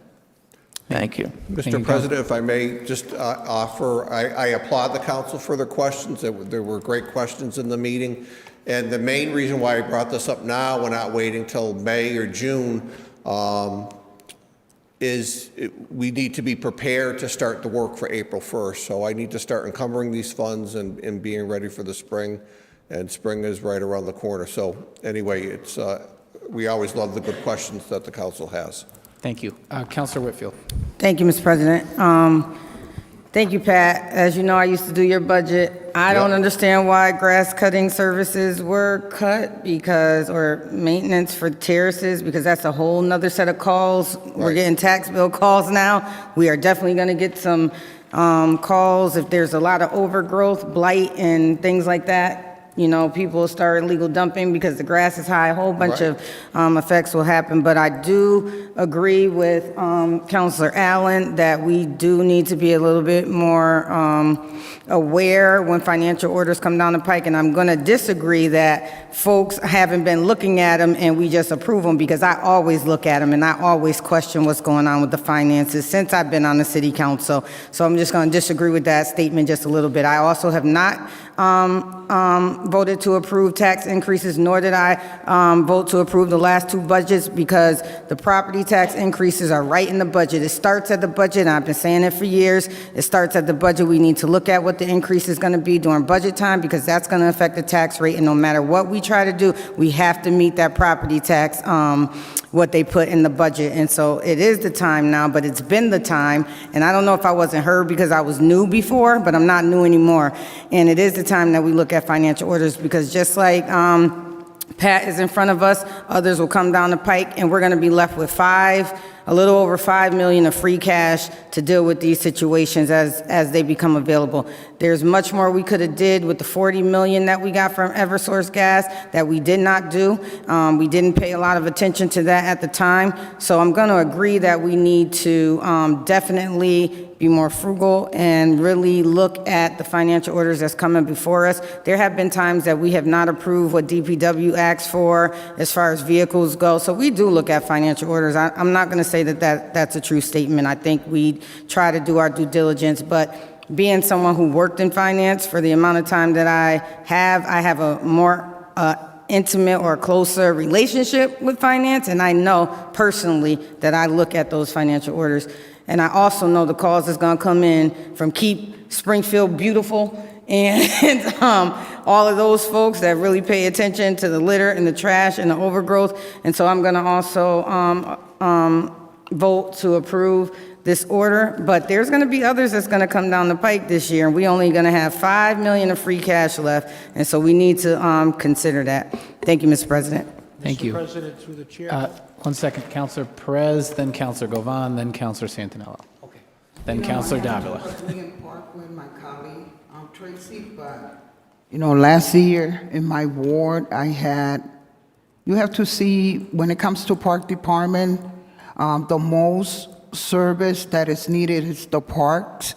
In my ward specifically, I know that the splash was not working. Having those children and a 90-degree, no place to go because financial difficulty, and I'm bringing the community. One of the things that is close to my heart is the parks. We don't have the luxury going to the Big E because it's so expensive. So guess what? Where my children's wind up in the parks. And I think that I take that very closely because I see those faces. We are able to bring programs into the parks that the families benefit. And I personally want to give you thanks, Pat, because you have taken this to your heart, and we feel proud of the parks that we have versus the parks that we had 20 years ago. And I could specifically speak about Jefferson Park. And I went through that chaos, family calling me every day because that's the only venue they have to take their children. So they are coming, but this is serious because it involves the community reality in check. Thank you very much. Mr. President, on that note, with the splash pad she was speaking of not working, we actually sued the company. They had not installed it properly, and we got it fixed at no cost to the residents of Springfield. So, you know, we fight those battles, and we really protect the taxpayer money. Thank you, Pat. Councilor Govan. Thank you, Mr. President, and thank you, Pat, for the work that you do in the Parks Department. Is this $970,327.95 in free cash from last year? Pat, Is the free cash, Pat, do you know? Yes, this is the FY It's '23 from last free year. cash that was approved in November, Okay. last November. Okay. Well, and Pat, I agree with Councilor Whitfield, you know, who said that we should be looking at the budget now as opposed to in April or May, because we have to vote on it shortly thereafter. So I'm wondering if there's any way that you can get the budget to us sooner rather than later. I don't know what's the earliest you can get it to us? I'll talk to the new CAFO about that. Okay. Congratulations on that, too. So, Pat, thank you, Mr. Burns. So, Pat, I agree, you know, we get phone calls all the time. My constituents have my personal phone number, my personal cell phone number, and they call me all the time about different issues, this being one of them. You know, I have to agree with Councilor Whitfield that, you know, for the last couple of years, I've been on the council 2 years, and the last couple of years, each time we got, you know, requests for free cash, we challenged them a little bit, you know what I mean? And we wanted the free cash to be used for the residents, because we know that there's not always going to be free cash, there's not always going to be an excess, but while there was, we were hoping that the residents could benefit from it since they paid the taxes anyways.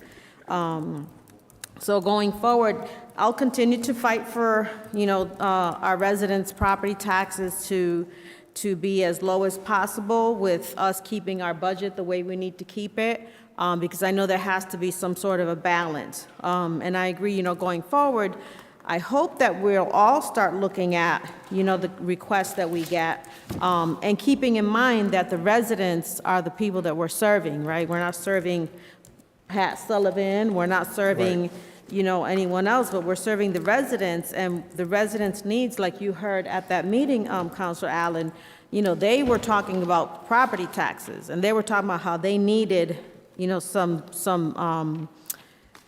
the burden to be lifted, you know.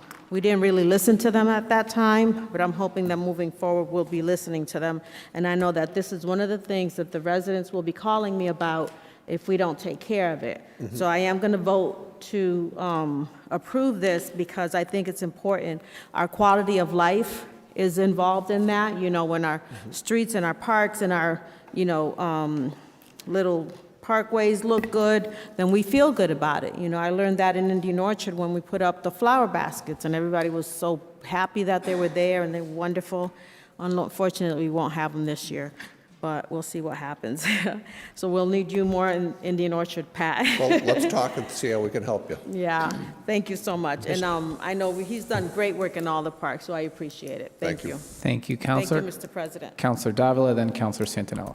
Thank you, Mr. President. Pat, let me start by saying that I know that sometimes you try to do miracles with what you have. As you were talking, it dawned on me the amount of times you're in front of us looking for CPA money to do projects for the parks. And so my compliments to you on that, because I'm fully aware that you're always trying to do more with less. I realize that. I'm a little surprised to learn that you had almost $1 million less in your budget. Say that again. I'm a little surprised to learn that you had 900 and, how much is it, $970,000? It's across the different divisions, yep. Yeah, in your budget. I hope that's fixed for the upcoming budget. I will be looking at that myself, because parks is one of those things that it's not only a quality of life, but it also it affects our mental health as well. Yeah. And the vista of the city. I have to say, Pat, that I concur with my colleagues. I think they have great points. We need to start being more careful with money. In a couple of weeks, I'm sure we're going to have DPW coming down, knocking on the doors, because we're going to have a Northeastern tomorrow. And we're going to have to transfer money, and there's no ifs or buts about it. I'm sure that's going to have to be done.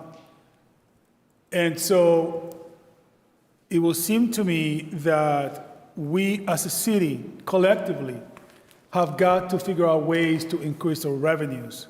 I know that's easier said than done. If I'm not mistaken, last year, and Pat, with Pat Burns, you might correct me with this, I think we have $5 or $7 million of new revenue in the city. Is that correct, Pat Burns? Just to make my point. That was the net revenue, new revenue in the city? Yes. Was it 5 or 7, somewhere on there? $5 million, I believe. $5 million, thank you, Pat. $5 million of new revenue in the city. So we need to come up with different ways of increasing revenue. And I do intend, Mr. President, with the new pilot committee that was created through your appointment, Mr. President, to call a meeting to start figuring out ways to increase the revenues. And to me, everything's on the table. Absolutely everything. Everything's on the table, because we cannot allow our residents' quality of life to suffer, or safety to suffer. So, Pat, I give you my compliments for this. I will be voting for this transfer. And Pat, please feel free to reach out.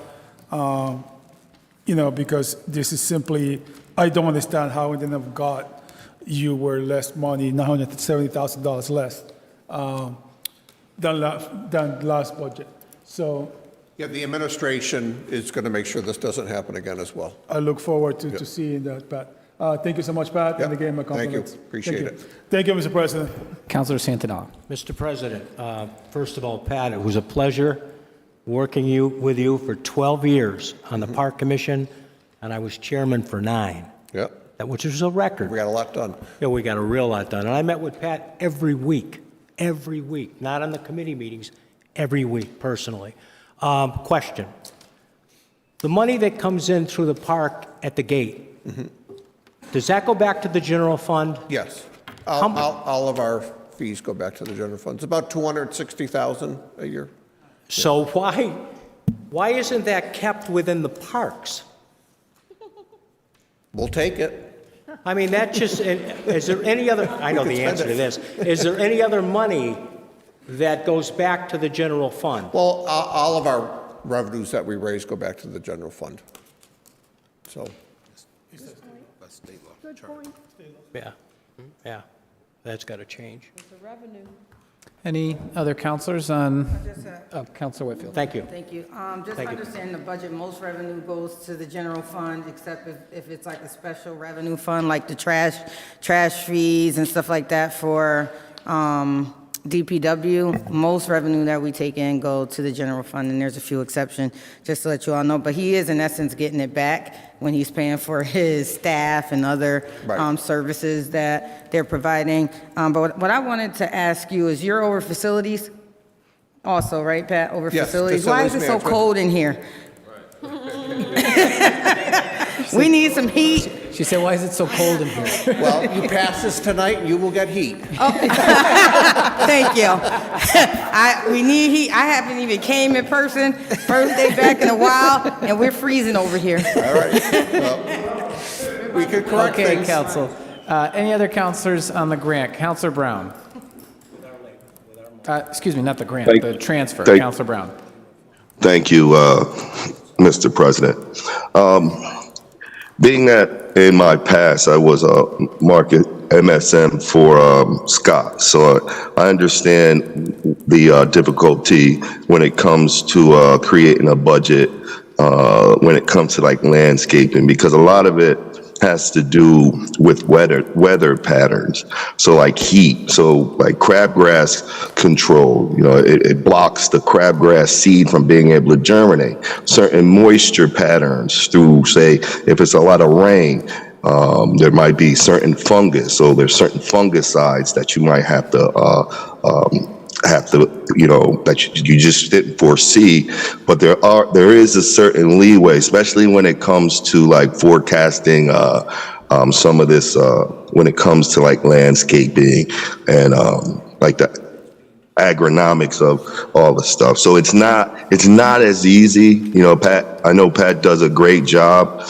I know even when we look right now, you go outside, we've had really hot weather in the winter time, and that is going to affect the landscaping and the growth process severely. It's really gonna affect it, and if you don't treat it the right way, you can lose greenage. And it'll never come back. Once you get certain diseases and things, they're very hard to treat, and they'll just destroy everything. So I do commend you, Pat, for what you do.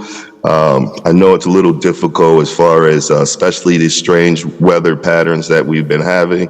So good luck and continue to do a great job. Thank you. Thank you, Counselor Brown. Counselor Govan.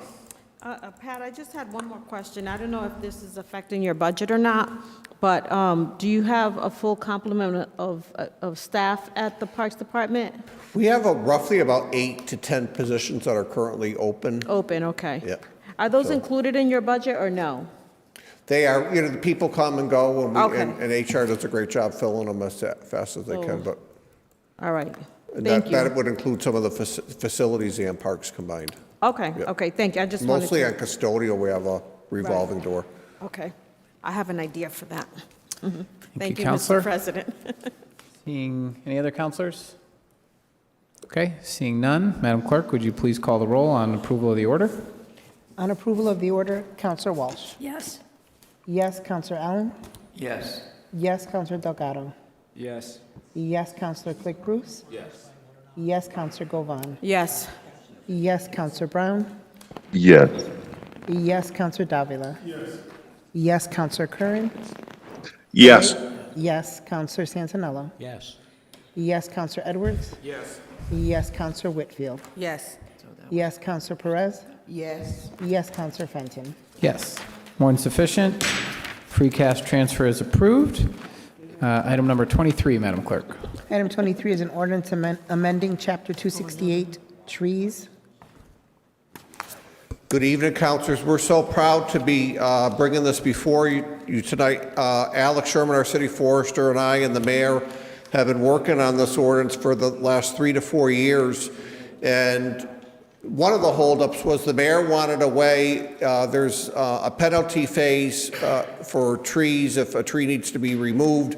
And he is conscious that sometimes if someone wants to add in their house and or if something just happens where they needed assistance, the mayor wanted a form developed that homeowner could get relief, and so we followed the CDBG form on that. But there's so much more to this ordinance, and it's basically going to give everyone a full understanding of what we're trying to do to protect the trees, our street trees in the city. And I'm going to have Alex come over and go over the high points of this expanded tree ordinance. Okay. Hello, Alex Sherman, 78 Wexford Street, City Forester. Thank you to the council for considering this important tree protection ordinance update. I'll just give a couple brief highlights for what this ordinance does. The first thing it will do is it establishes the findings on the importance of protecting Springfield street trees and public trees. We've had a forestry division in the city since 1898, so we've always valued our trees in the city, but this puts it in writing in ordinance form that trees are important to our city.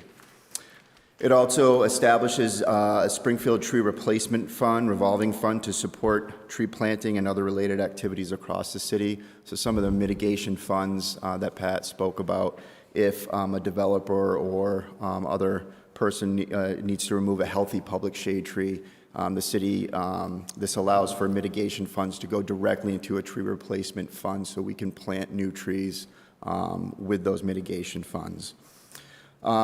There's little change to the regulation of public shade trees that was defined in the original ordinance. This just really puts it down in writing so that all parties can point to the ordinance in writing and know what the rules are regarding our public shade trees and public trees. It includes some guidelines for construction activities around public trees. So that just offers contractors, utility contractors, and others who may be digging near or working near public trees, gives them some guidelines that we would accept working practices around public trees. It provides clear procedures for permitting for various work activities related to trees on public land. So tree removal permits, which we already provide, tree trimming permits, which we provide, tree planting permits, stump grinding permits. So it formalizes the process of permitting through the Forestry Division so that anyone that wants to work on a public tree can apply for a permit through my office. It provides, as I mentioned earlier, clear mitigation regulations when a healthy public shade tree needs to be removed. And these payments will go into the Springfield Tree Replacement Revolving Fund to plant new trees around the city in replacement of the tree that was lost. It keeps the existing protections for the regulation of significant trees, which are large, old, historic trees on public and private property. It does formalize a fine process for violation of this, of the significant tree ordinance, which wasn't in the original ordinance. So it gives it a little bit of teeth. So if a tree company is in violation of the significant tree ordinance, we can issue a fine. And finally, it establishes other clear penalties and violations for these ordinance, of the ordinance regulations. So it really just defines the rules and is going to allow us to clearly establish how trees are protected in the city of Springfield. Thank you, Mr. Sherman. Thank you. Councilors, I know this is a new ordinance. This is going to be our first time taking the new steps for passing an ordinance. So previously there was 3 steps. Just want to remind everybody that now there'll just be 2, but it will still require 2 readings at 2 separate meetings. So tonight it's on for first step. We haven't held a committee meeting on it, so if it's the council's will to pass first step tonight, we could ask Councilor Davila, as chair of the General Government Committee, to call a committee meeting on it and deal with some of the details just outlined by Mr. Sherman before the next meeting, if that's the council's will. Okay. Councilor Allen? Which committee is, pardon me, which committee is Councilor Davila again? General Government. General Government. Okay. Thank you. So unless there's any discussion on that point, I think we could take first step tonight. Okay, Madam Clerk? Oh, yes. Councilor Whitfield. I just want to say I'm glad to meet Alex in person. I love working with you. You're so professional. You get the job done. Got some seniors that's very happy with you and your work and your team's work. And I had to say that because I don't remember seeing your face, but we always communicate via email. But I wanted to say that before we go. We do. Thank you, Councilor Whitfield. I very much appreciate the sentiment. Thank you. Thank you. Likewise. Madam Clerk, please call the roll. On approval of first steps, Councilor Walsh. Yes. Yes, Councilor Allen. Yes.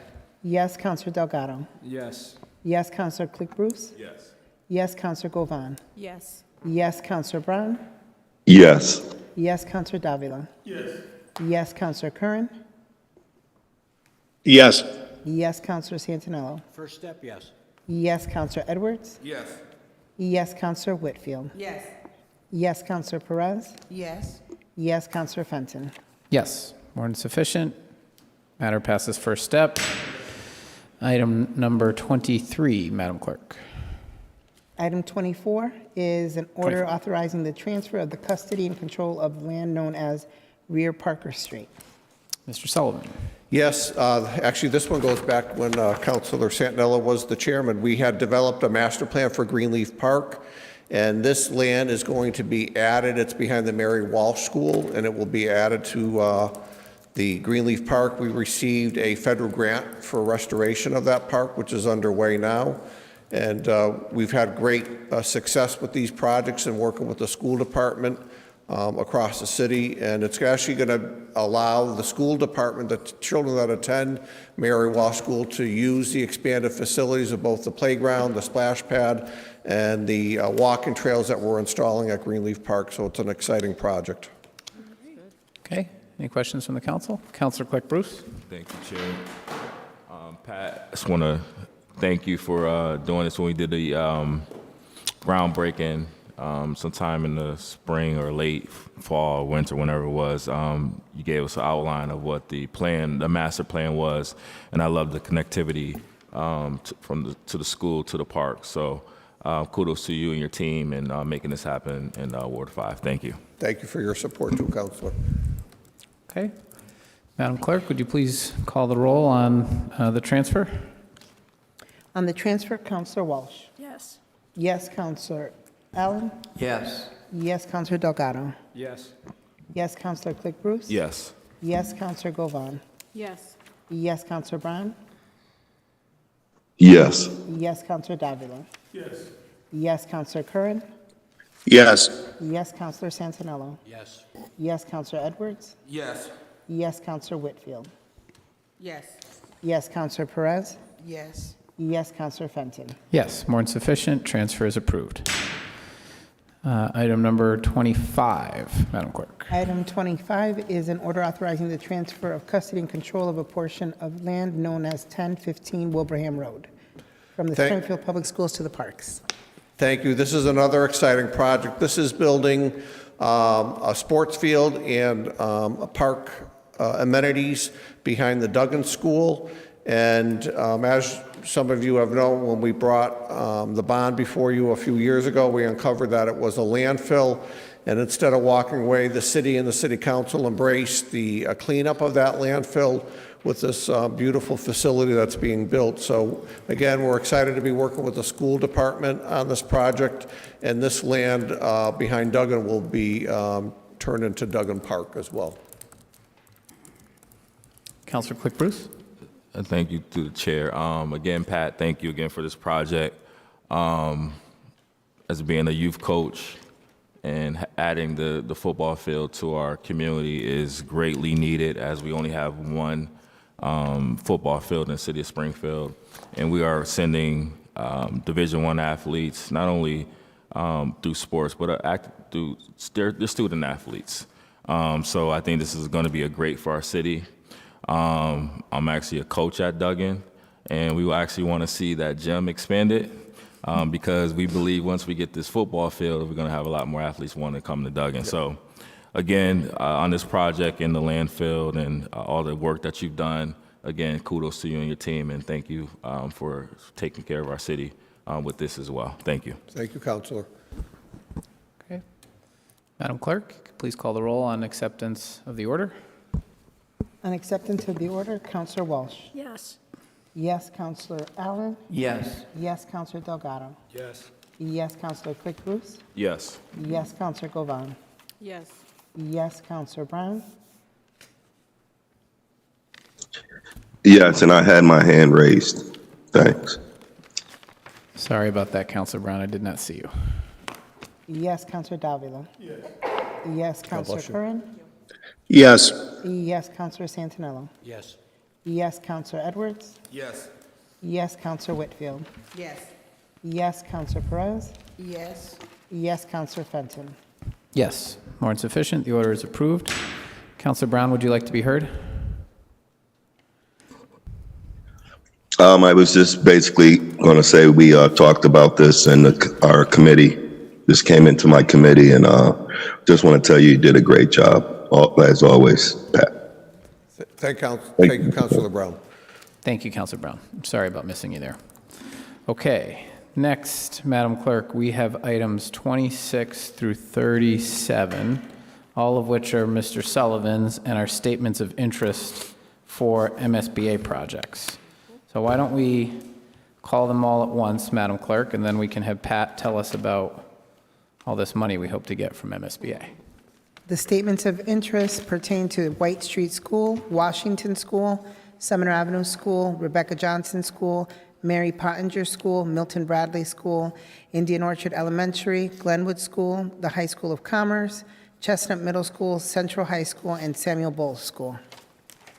Thank you, Councilor. Before I begin a little bit, I just want to say thank you. John Kerrigan's down here tonight with me, our Director of Facilities. He does an outstanding job, and from his laptop, Councilor Whitfield, he was able to raise it 3 degrees for you. So do you feel that? So now I know a new trick to get things passed. I'll just make it ice cold in here. But no, John does a great job. But it was amazing because of that money that we're investing in our buildings. It's automated logic. We can do things from home, from our computers and so forth, and track our buildings. So with that being said, we are applying for projects with MSBA. I'm so proud of our city. We reached $1 billion in investment with our schools through the MSBA with the announcement of the Harena School being funded this fall. So really, really congratulations to both the mayor and this council for supporting all these projects. So this year's submissions will include core programs, which will be Kensington, White, Washington, Beale, and Chestnut boilers. They moved the boiler program under core. That's a new thing with the MSBA. The other change is they're going to go to every other year with projects. Which is all right as long as they keep funding us. So under windows and doors, we're applying for Pottinger Elementary, Milton Bradley Elementary, Rebecca Johnson, and Central High School. And then under the roof program, we are applying for Commerce High School, Indian Orchard Elementary, Sumner Avenue Elementary, Bowles Elementary, and Glenwood Elementary. And that is our submissions for 2024. Thank you, Mr. Sullivan. Any questions or comments from the council on these statements of interest? Councilor Perez and Councilor Whitfield.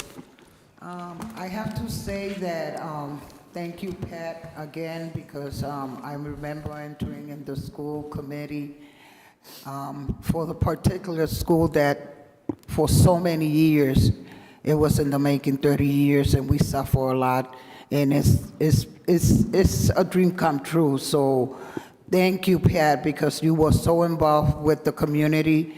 And I also, it was not only myself, a team of people in the community that came together and advocate, and finally, this dream is coming through. Thank you so much. Great. Thank you, Councilor Perez. Councilor Whitfield.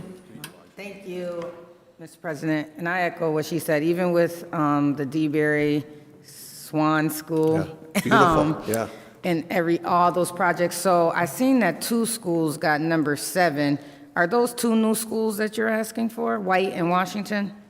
Yeah, so those come under the core. They're on the horizon to be replaced. We probably won't get selected out, but like, it took us 5 years to get Harena approved. So that's why we're just going to keep putting in for White and Washington every year until they approve it. Until they're approved. All right. So we've kind of found that's a method that works for the city. We're just going to keep asking, and we go in for a lot every year. And if we get 3, we're doing good. And what's your facilities person name? John Kerrigan. Come on up, John. He does an awesome job for us. He just did an awesome job tonight. I think it deserves a raise because we were in here free.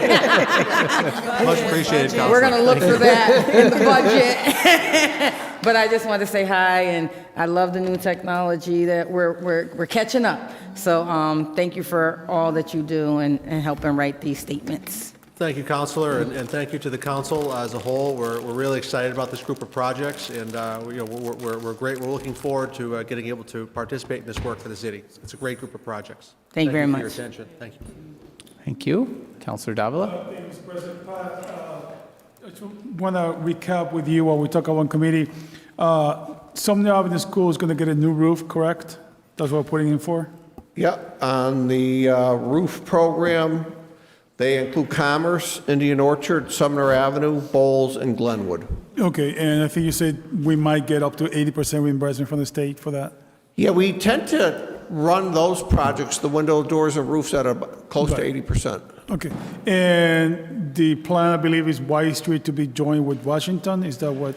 I believe you That's said? the superintendent. Right now, we're going in for white, but the superintendent has found that if he can join it with another school, has a better chance of being funded by the MSBA. They like to consolidate schools, and it's working out great. You've got one heating.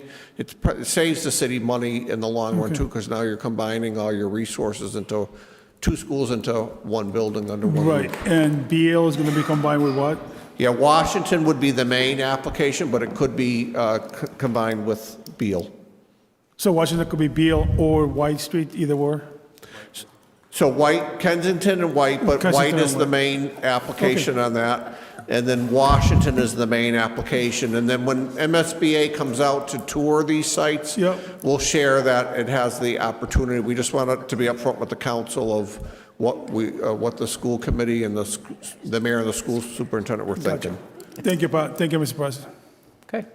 Any other counselors on the statements of interest? Counselor Delgado. I just had a quick question on the combining of schools. I know that's kind of the trend that I'm assuming we started, or is that something that's going on all over the state now? I think it's all over the state, but we started we pitched it probably 7 years ago for the Brightwood Lincoln project. And then we found it successful with the DeBerry Homer Street project. And we think it could be successful with these that we're recommending as well. So I know so far it's successful, and we're probably keeping track of that. I did have a question around like the traffic. I know there were some significant issues initially with the Brightwood linking. Are you seeing similar to that issue in terms of the DeBerry Swan School? I haven't gotten, John will speak to that matter. Thank you, Counselor. Yes, so at the onset of, like any new building, or really the beginning of every school year, there's growing pains associated with each new facility. I think that the schools have done a tremendous job of really working with what they have, and they continue to strategize and put together new traffic plans with line painting, cones, and all sorts of different traffic diverters. So it really comes down to working with the site that they have and working out a solution that fits the site at hand. I think each site is different. I think many of these are very tight urban sites that we're trying to do a lot with a very small footprint. We're building vertically, but by and large, the initial onset, the initial difficulties tend to subside. There's always some degree of difficulty with a tight urban site, but through the course of the year, the schools tend to work out a really solid plan that tends to minimize those, in my experience, based off my correspondence with the sites. I appreciate it. No, I mean, I think it's great that we're trying to, combine and save money, whether through facilities and all areas, but I know that's been an impact on some of the neighborhoods, particularly residents and even businesses coming in and out, so I was just curious to learn more about that. So, I mean, I'm assuming we're going to continue to follow that. It's absolutely a continued, almost on an annual basis. There's dialogue. Other departments are brought in. There's conversation with DPW around the timing of traffic lights. It's a school safety office. There's a comprehensive approach that is an ongoing and dynamic on an annual basis that's reviewed. Certainly where there are concerns from the neighborhoods, we encourage that dialogue, and we'll work to integrate those challenges and opportunities to improve. No, thank you. Thank you. Counselor Govan. I guess you made me think of something, Counselor Delgado. Not only the traffic, but I'm wondering about the students, especially little kids. When I saw DeBerry Swan, it's a beautiful school. I went inside, it's beautiful, but it's so big and the kids are so little. I'm wondering how, and you probably don't know this, probably the school committee should be answering this question, how the kids are adjusting and how they're doing in that big, giant environment. They're kindergartners up to 5th grade, so probably only 11 or 12. That's a good question, and the schools are, they have their separate. own identity. Yep. So I think overall, but maybe what we should do is do a walking tour with the superintendent and get some of these questions answered firsthand by the school department. Yeah, just to see how they're doing, because I don't know. It's a beautiful school, and I think the environment is great. I'm just hoping that, the kids are getting what they need. I'm hearing across all the district, all the test scores are going up, and I can only imagine with these new beautiful buildings, better air quality. Yeah, I bet you the absenteeism is down and everything. So I have a feeling it's a better day for all the way I'd around. like to know. Yeah, thank you. Thank you, Mr. Thank you, President. Counselor Govan.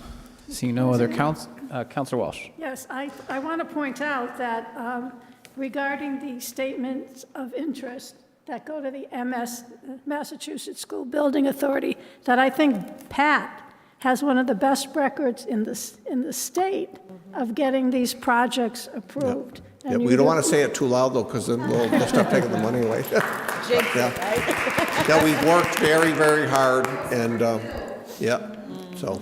But it is true. Thank you, Councilor Walsh. You're welcome. Okay. Madam Clerk, could you please call the roll on approval of items 26 through 37? On approval of the items, Counselor Walsh. Yes. Yes, Counselor Allen. Yes. Yes, Counselor Delgado. Yes. Yes, Counselor Quick Bruce. Yes. Yes, Counselor Govan. Yes. Yes, Counselor Brown. Yes. Yes, Counselor Curran. Do you think we're going to get all this? Yes. Yes, Counselor Davila. Yes. Yes, Counselor Santinello. Yes, Counselor Edwards. Yes, Counselor Whitfield. Yes. Yes, Counselor Perez. Yes. Yes, Counselor Fenton. Yes, more than sufficient. Matters are approved. Okay, no more business before the council. Just a couple of housekeeping items. Our next meeting is a week from this Tuesday, councilors. So please note that's a Tuesday due to the holiday. So we're meeting on the 20th at 7 o'clock. And during that meeting, we will hear the two items that were continued today concerning proposed superintendent Akers. And there might be a couple of other matters, but that might be it, actually. It'll be a light agenda. We got through tonight pretty good. So with that, meeting adjourned. See you all in 8 days. Thank you. Thank you.